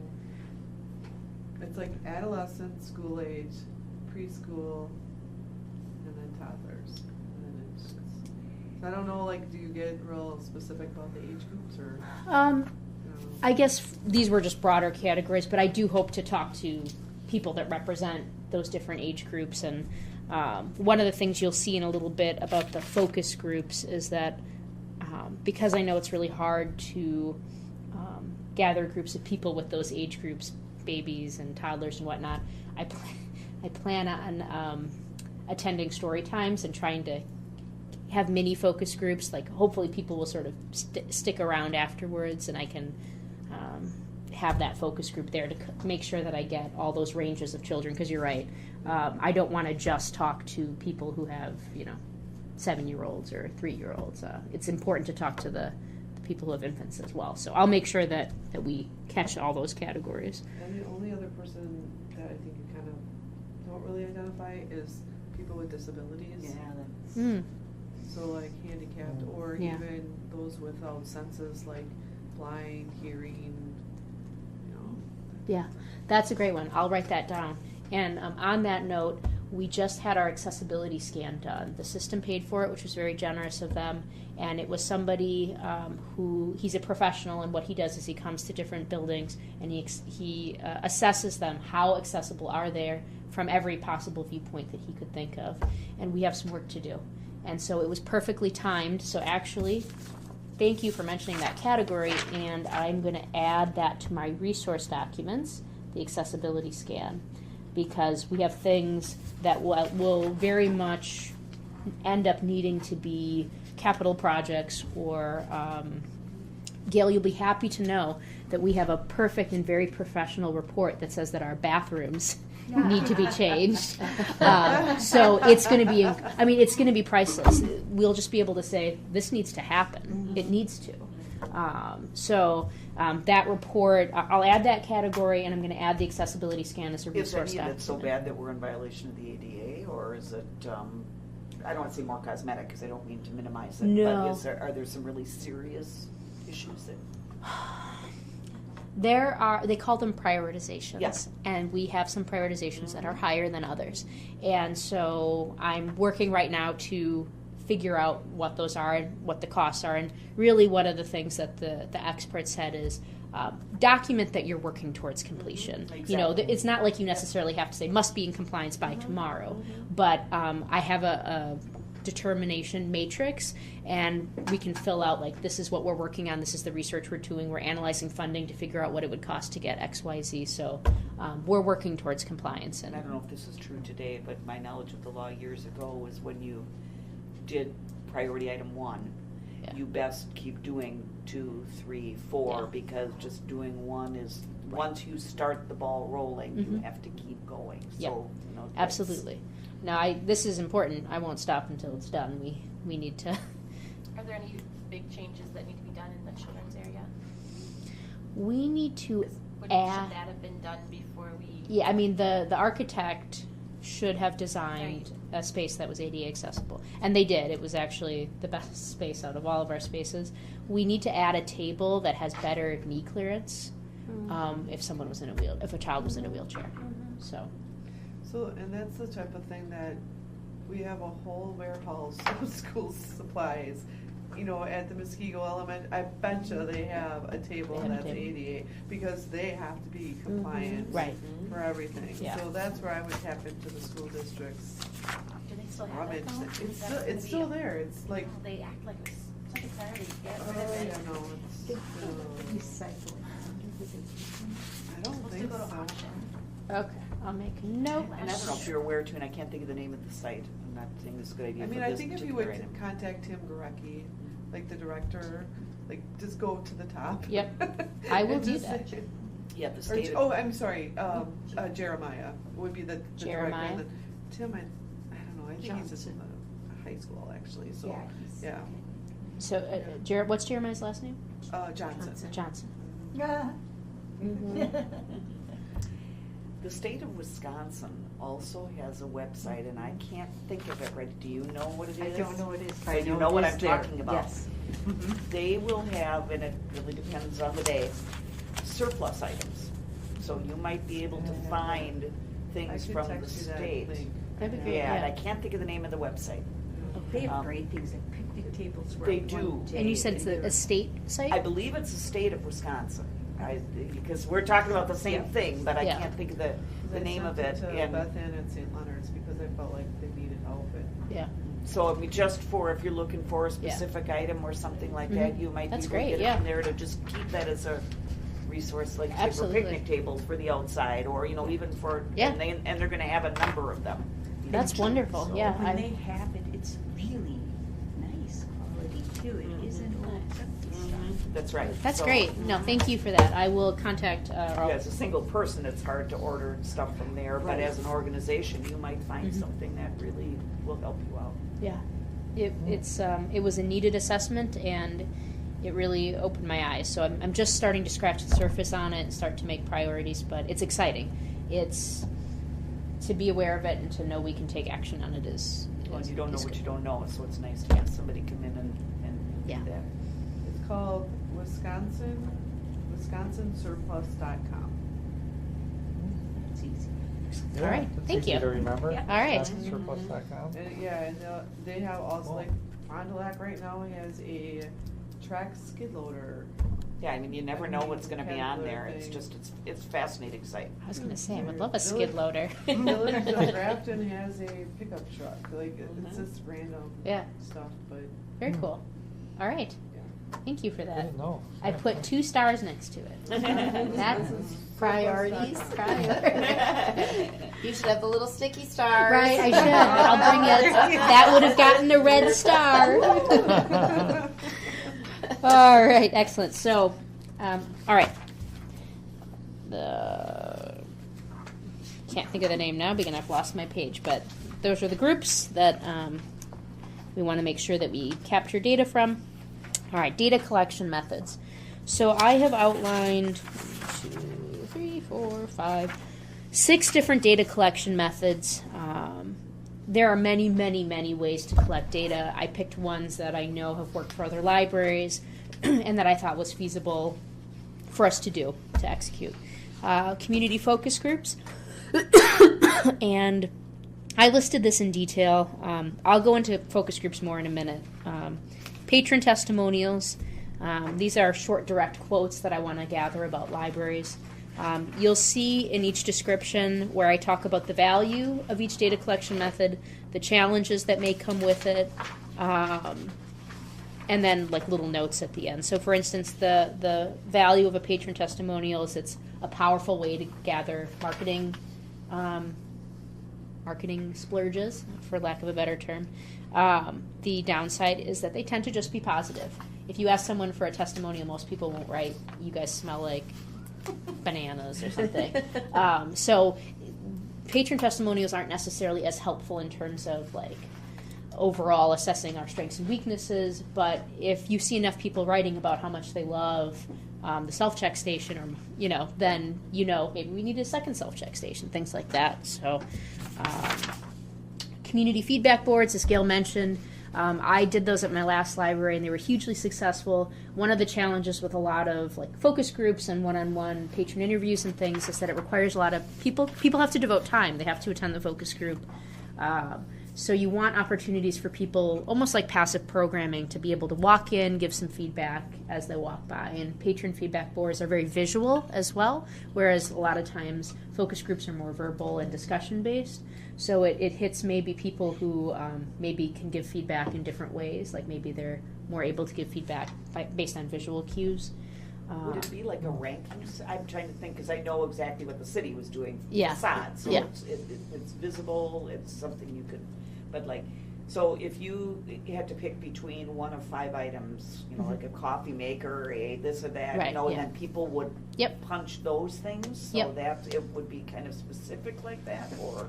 Yeah, I haven't really thought of the That's specific what questions we I would want to do. ask, but I mean, we could do things like, if you could prioritize one feature in the library and then have, picnic benches and a bird feeder area outside, like, what outdoor feature would you like the Muskego Library to have? And then sort of list a couple of those images and people could prioritize, or, other things too within the building or programs. Would you like a program that?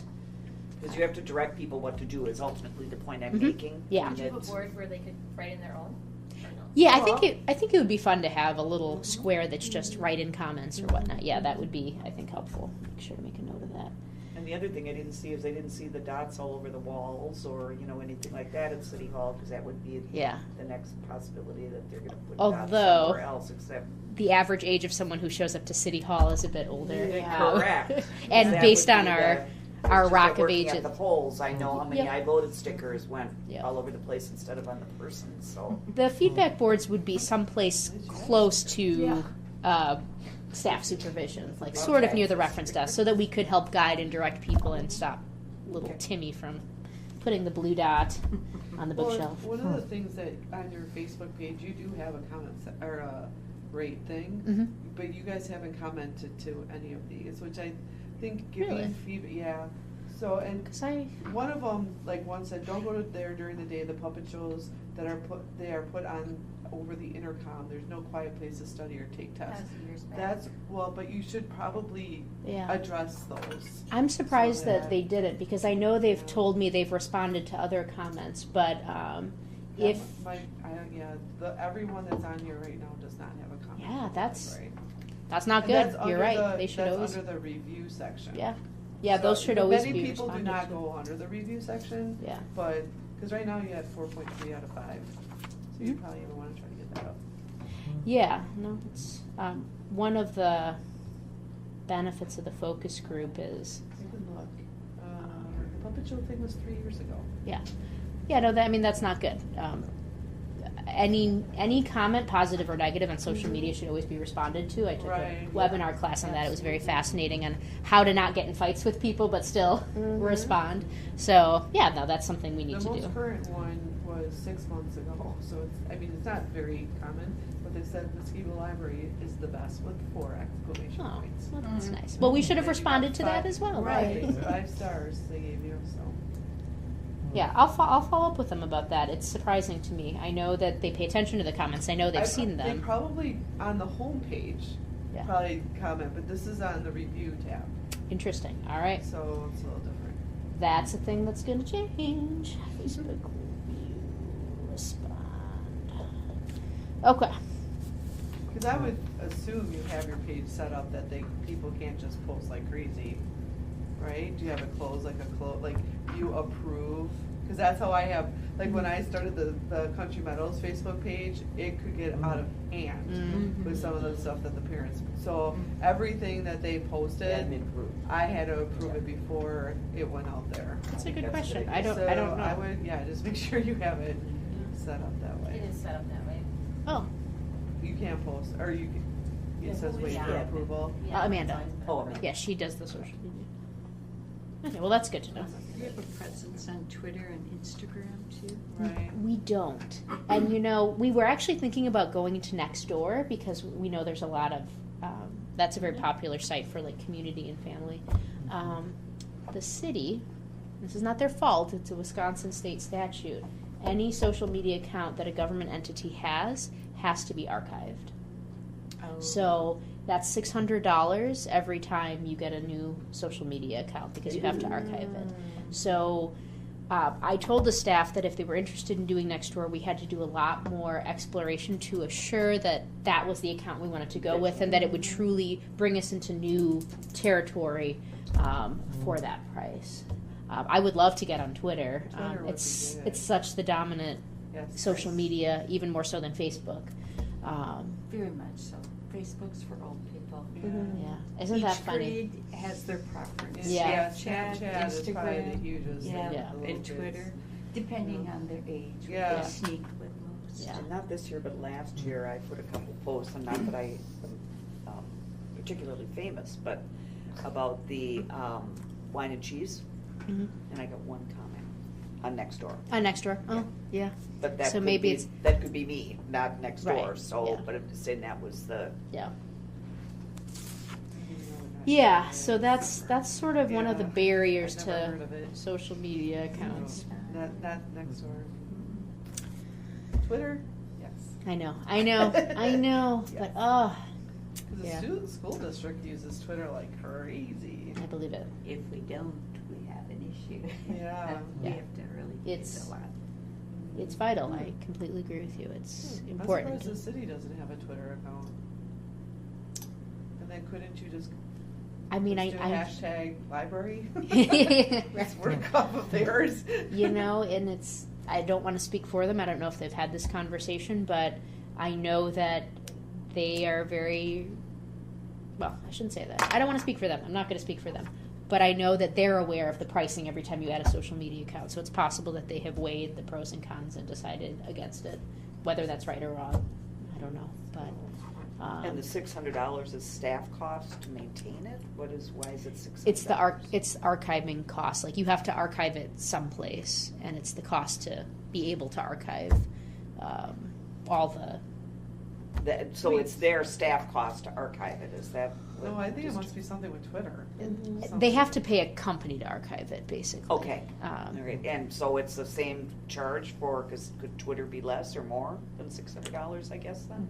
The standard line that the city IT gave me was it's $600 for every new account. So Okay. if you want to Well, pay I'm sure for they it, contracted with somebody or whatever, Yeah. so that's what it is. Okay. But you know, it's one of the things I really want to ask in the focus groups is how do you best receive communications? What is the most effective communication method? I think it's a challenge that Well, libraries that are. might be a good easel board too, just for that. Yeah, just it would to be. see, 'cause It then would be a you're good easel prompting board. them about Yep. something. Yeah, the city of So- Muskego does have one. Do they? That's fantastic. So, a Twitter account, so, At WI. oh, I guess I'm following it already. I don't think they post much.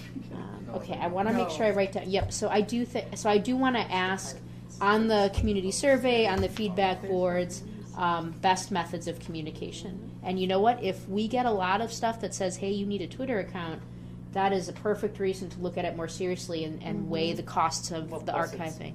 ammunition, if you will, that Exactly. that's what people want. Well, and So- yeah, and this is the value of this process is we're doing it so that we can truly make better and more informed decisions. So right now, I don't know whether Twitter would be of value. I know texting is of great value to our patrons. Is Twitter? We'll find out. We'll ask that question in a couple different ways. Is there a city survey that goes out, not just for the library, but for Muskego City? You know, they just did.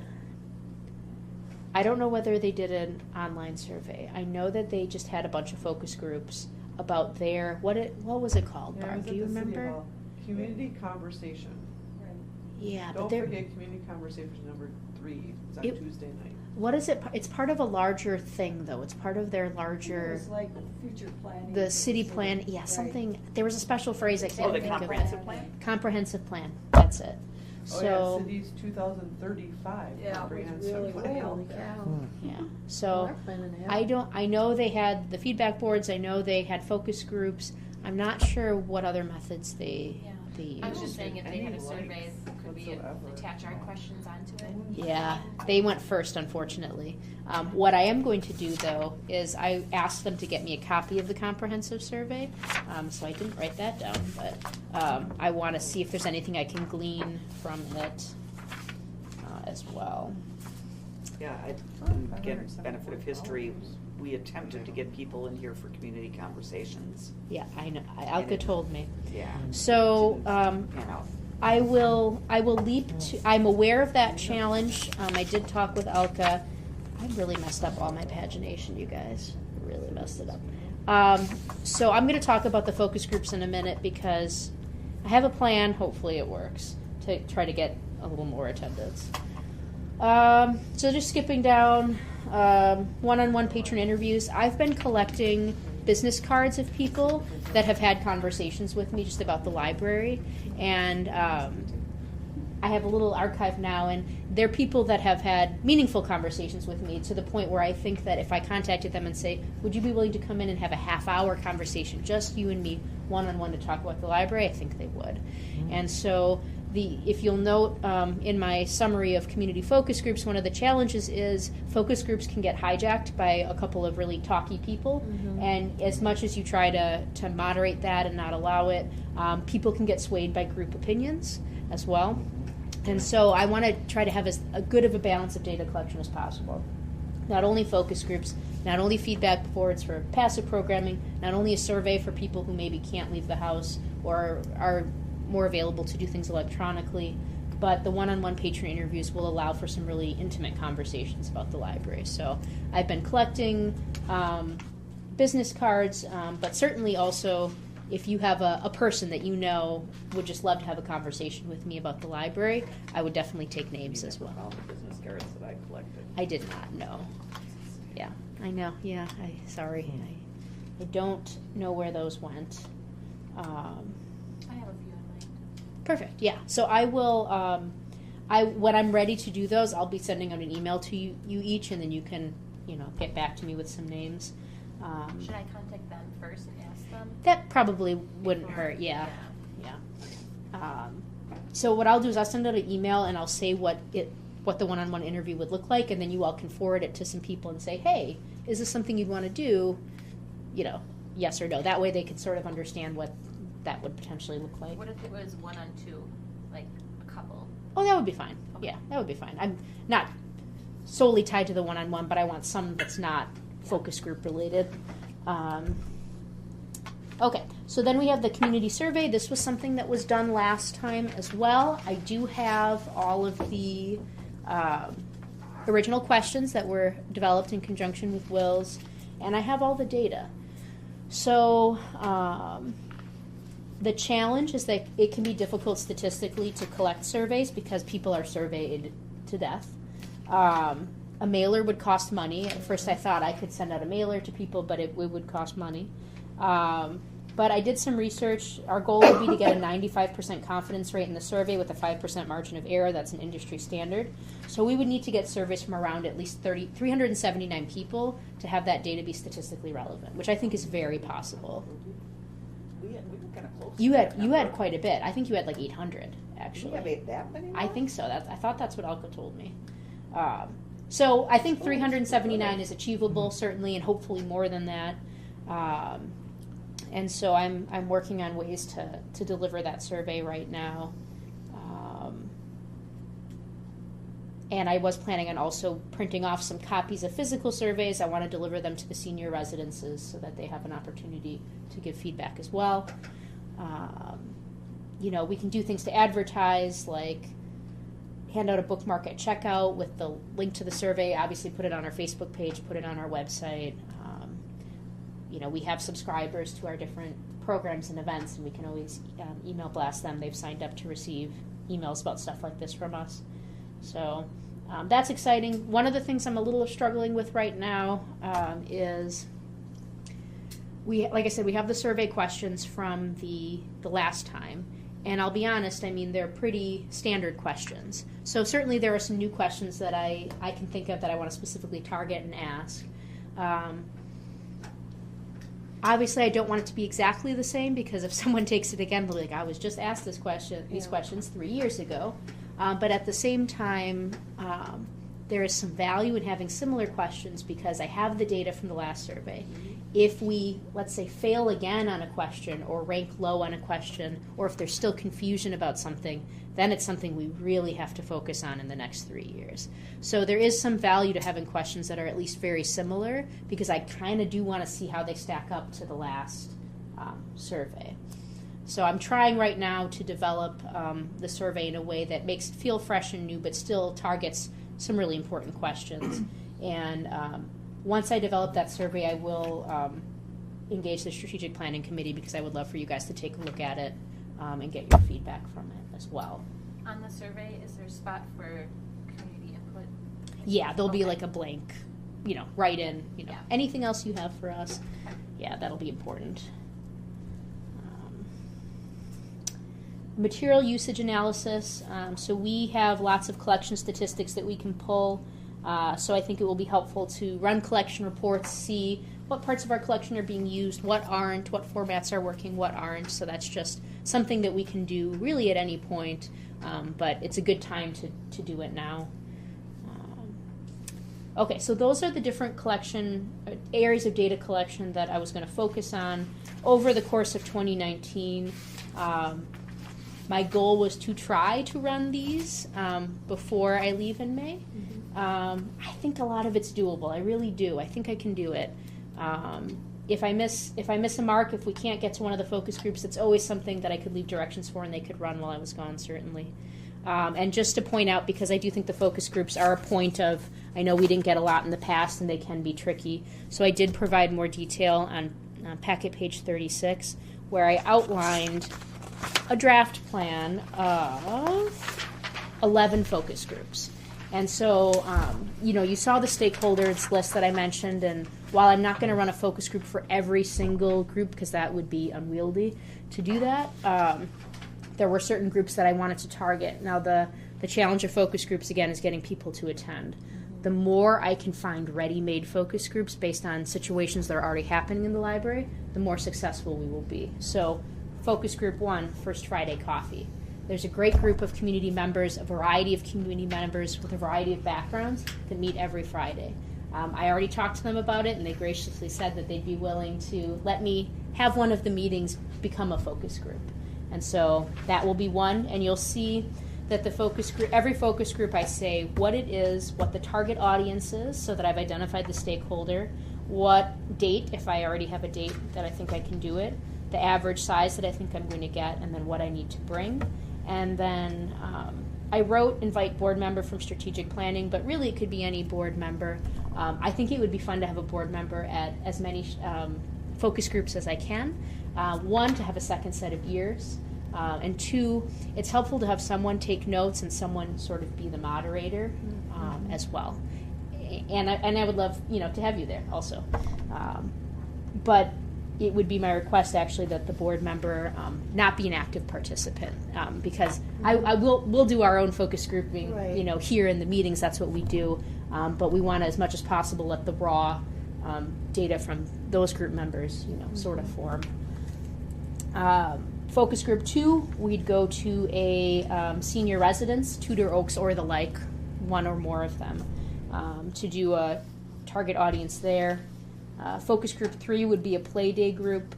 So on February 7th, there's going to be a play group. It's not a formal story time. So the target audience there would be parents, grandparents, and guardians. And so again, that I'm hoping to run into an age group and people who may not normally be able to come for an evening focus group because they would need a babysitter or something like that. And I may be doing a couple of these. I may want to stop in once at the Brilliant Babies, once at the Toddlers, and Preschool Power, just to make sure that I'm getting the variety of ages. Focus Group 4, the Teen Service Program. They're going to have a teen program coming up. I thought I would show up to it and see if I could talk to them for a little bit, get their time. Oh, I already thought of it. Focus Group 5, the Storytime Kids programs.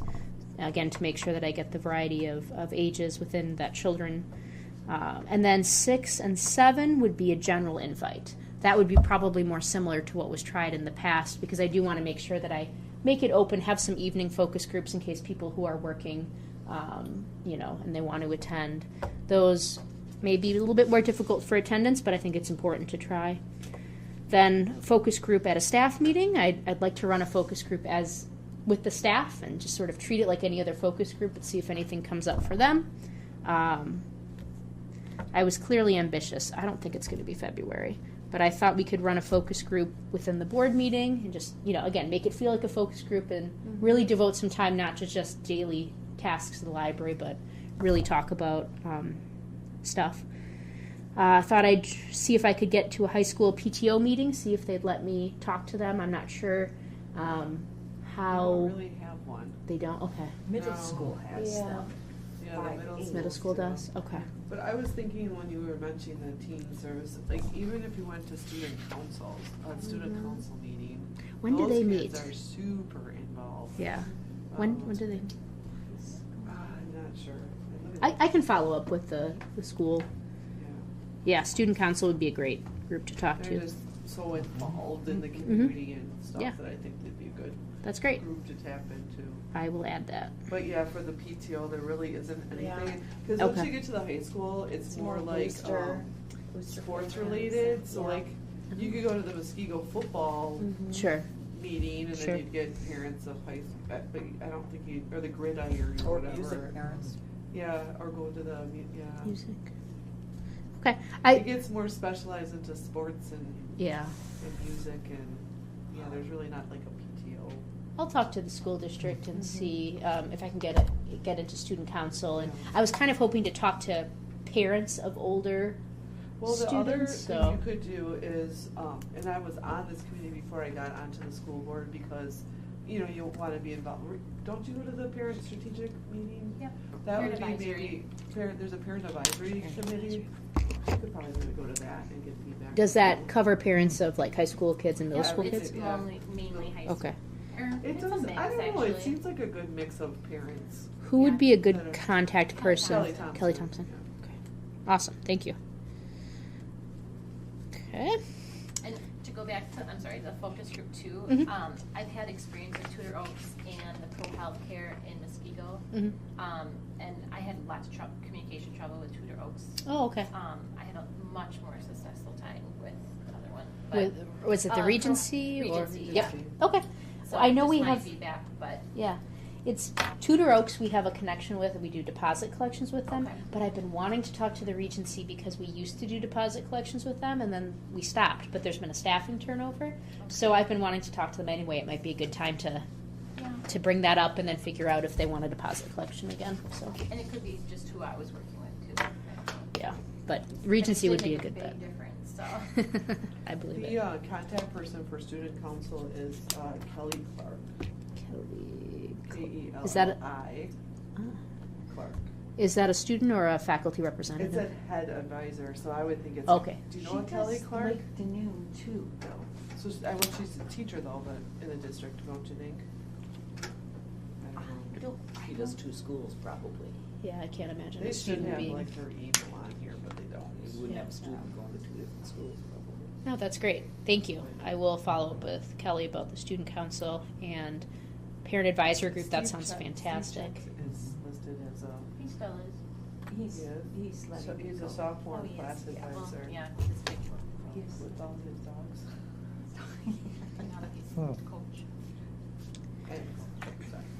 Yeah, no, thank you. That's really helpful information. Last focus group, Chamber of Commerce board meeting. I would love to talk to Chris Ann and see if I could slip in on a board meeting and maybe ask some questions so I can get a business profile perspective as well. So, these focus groups, I've added a couple based on, the great ideas that you guys had. Obviously, I'm not going to be able to collect every single person, but I do think this is a good snapshot if successfully we can run every single one of these focus groups. So one group you're missing, maybe by Uh-oh. design, Maybe not by design. people who are not library patrons. Yeah, what did I say about You that? did say you address it somewhere in here, I I don't do. remember where. Where did I say that? I know of at least one person who's been very active in the community, Yeah. salt of the earth person, who just doesn't think the library has any value. Sure. And I think if he was brought into the library and showed, or that, Yeah. all the things that we've talked about that we do Yeah. that they probably don't know about, and I bet we each know at least one person, which Yeah. there's your focus group of those people. So I'm gonna advocate for that again, even though, because I had like 8 or 9 people I was ready to bring to community conversations, Mhm.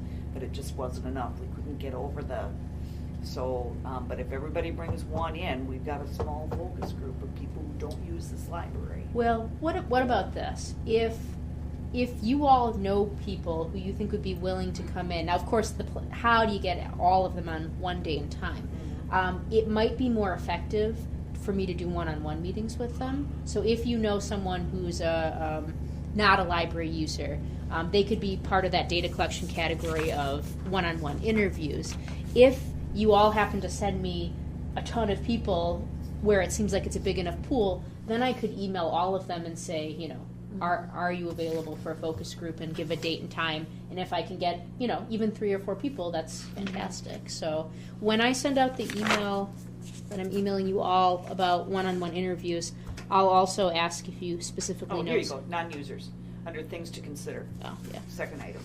Yeah, so one of my concerns was how do we address the non-users, and I was talking with other library directors, and I said, how have you handled that in your strategic planning process?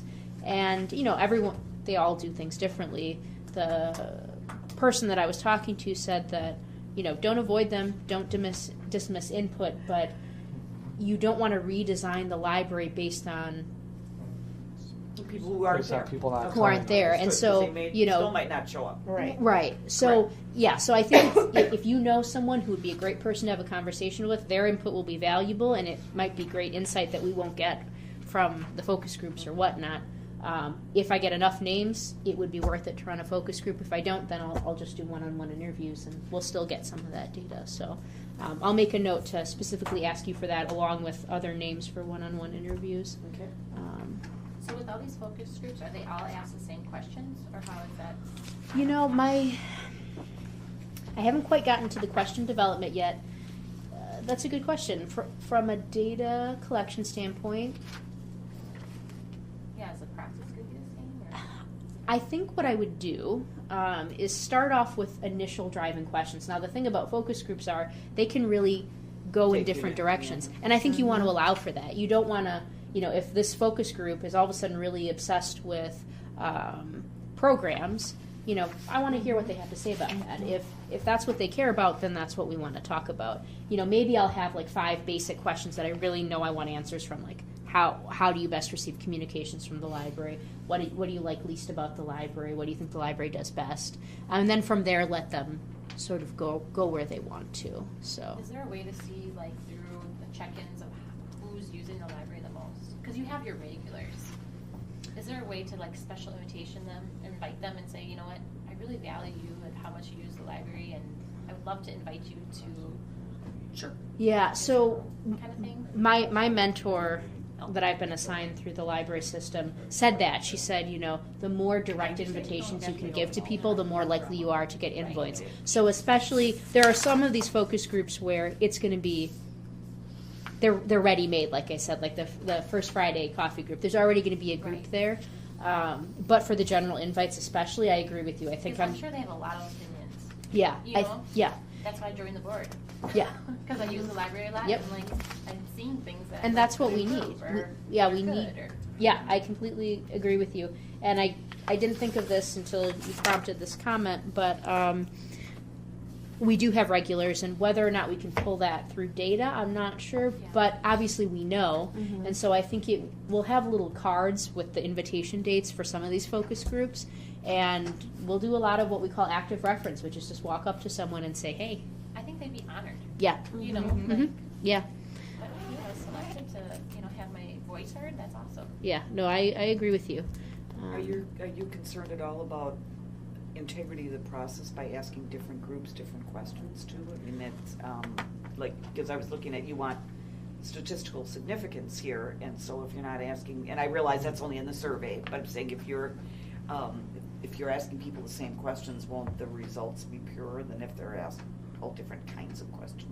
Yeah, so I mean, I do want to ask, there are a certain set of broad You have questions your that I do core. want to ask, Yes. but I really don't want to stop people from talking about something, you know, I want to collect the data that they're focusing on. So I will ask questions. So we have at least a core I will have guiding, representation yep, across the I will board. have guiding point questions, but then, you know, if the Regency sort of starts to take it into our deposit collections, or if the Play Day group starts talking specifically about our board book collection, you know, I want to give them the opportunity to speak to that. So, yeah.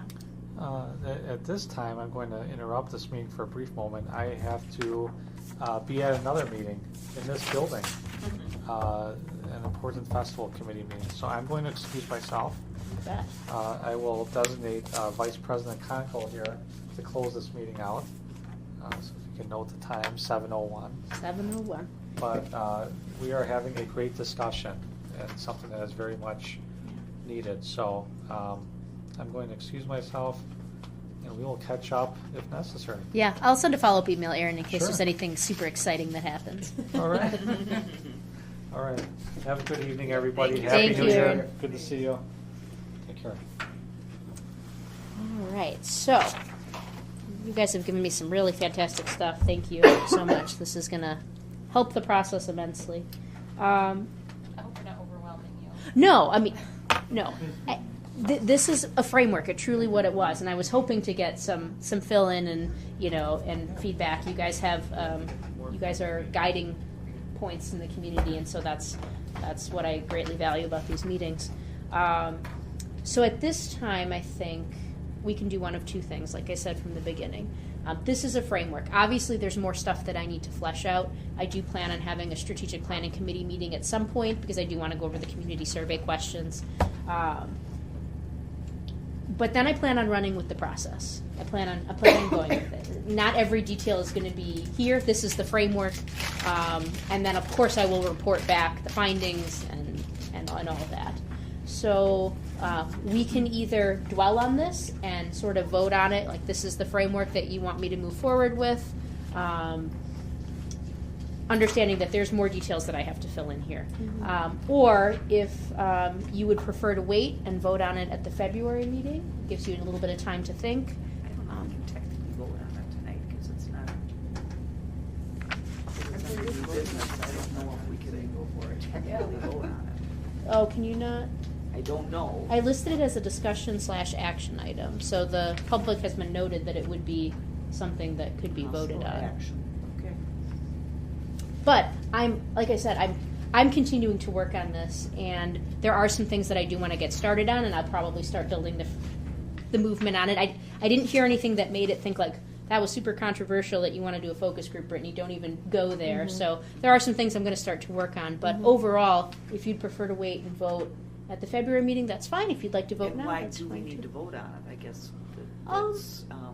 You are the governing board of the So library. you want affirmation I from do. us that you're I going do. in the correct direction. That's what you would like. And, I Okay. mean, obviously you're giving me verbal affirmation, but I'm about to go and move into the community boldly and talk to people. And I Spend some want, money.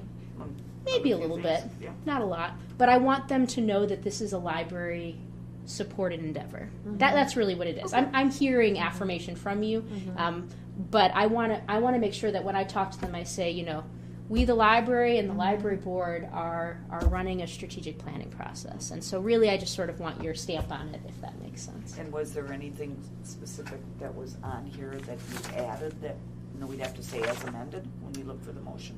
I would say for the motion, I would say, approve the strategic planning framework along with additional recommendations and talking points. This is really not a binding document. It's not something that we're signing. It was more for just discussion and to spark ideas. Really, the action that I would ask that you vote on is to support the strategic planning framework, which is what this is, just a framework, and the idea of it. Looking for a motion to approve. Well, before you say that. And we'll do discussion after the Okay. motion again. So looking for a motion to approve. I will make a motion to approve. Second? Second. Okay, a second. Discussion?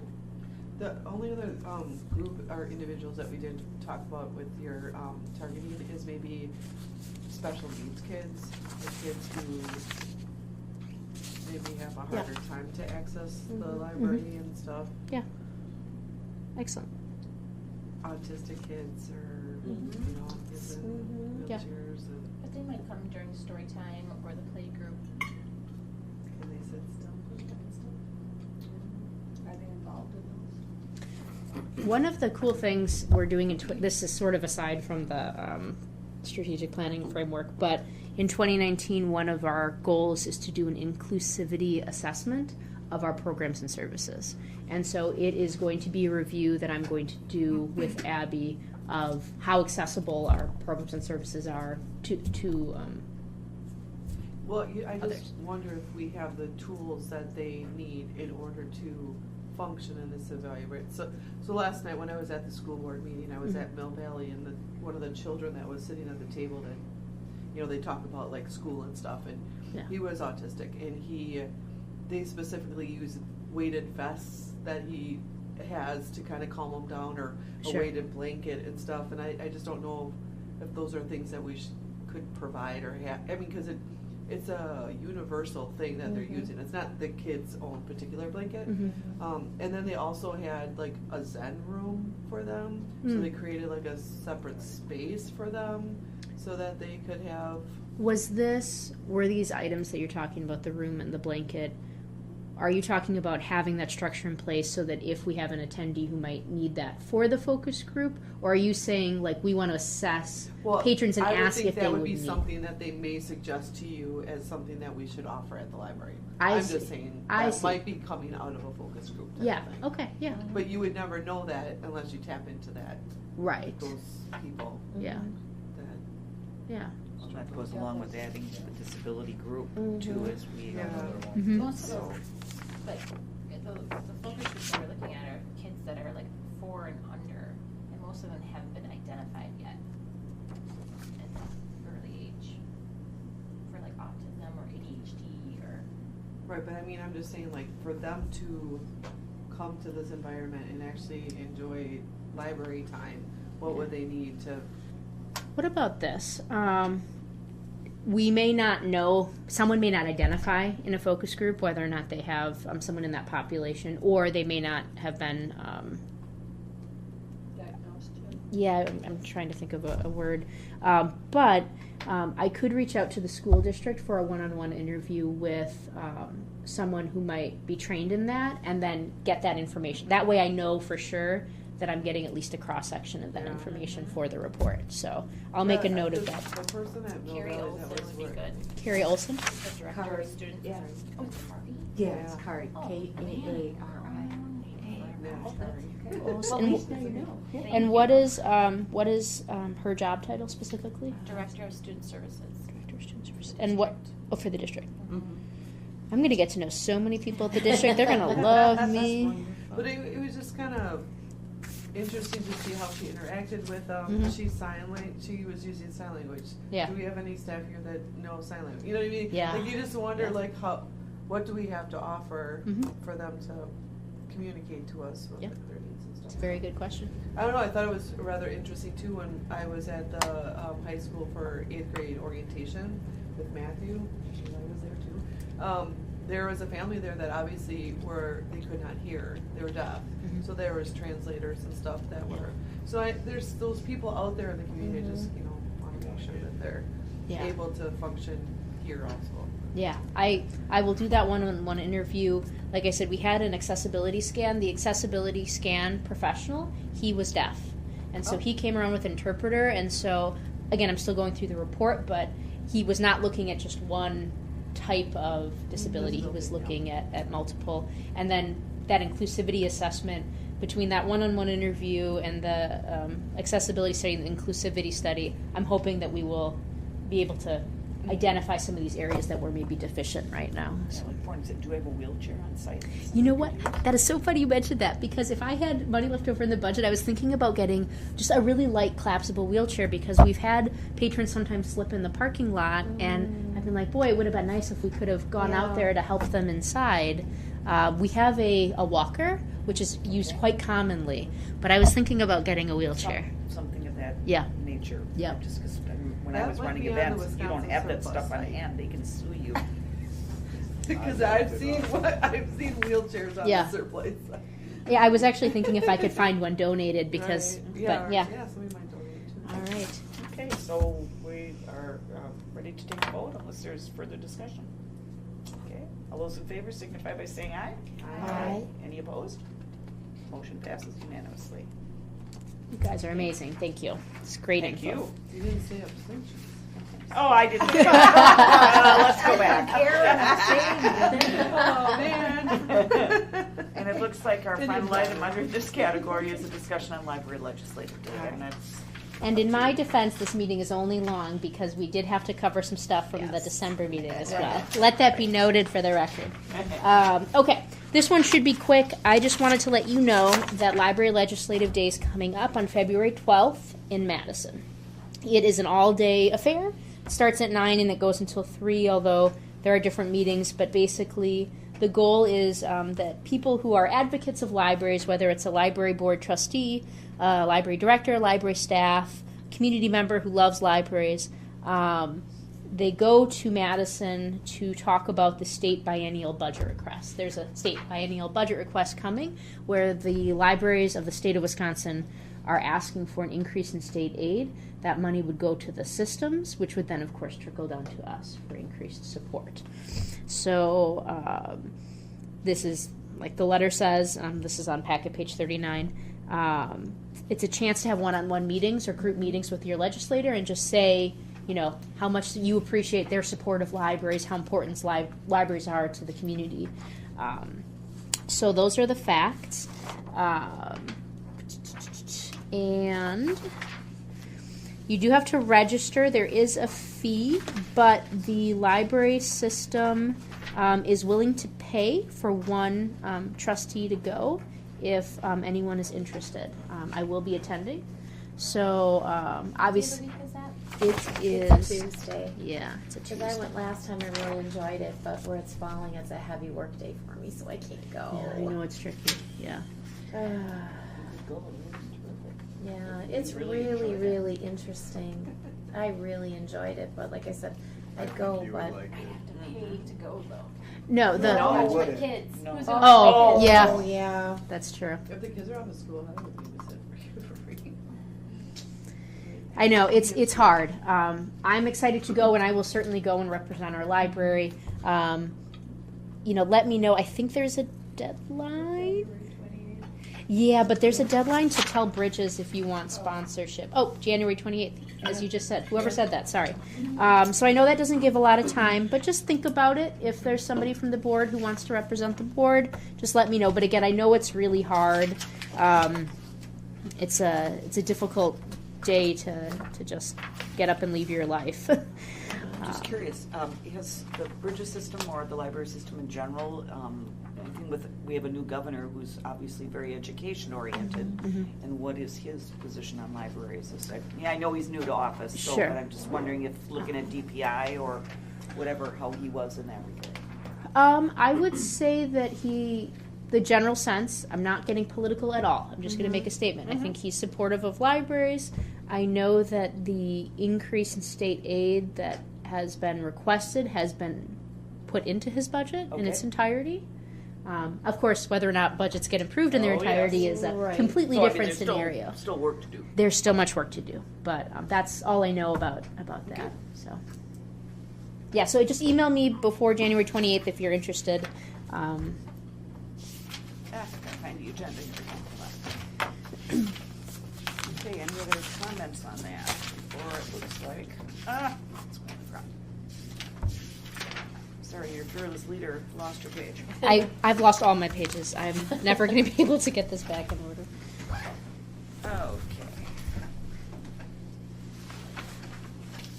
All right, so calling for any communications and miscellaneous business is authorized by law. Hearing none, looking for a motion to adjourn. Motion. Any second? Second. All those in favor? I'm sorry, who firsted and who seconded? I first said. Sorry. We are adjourned at 7:50.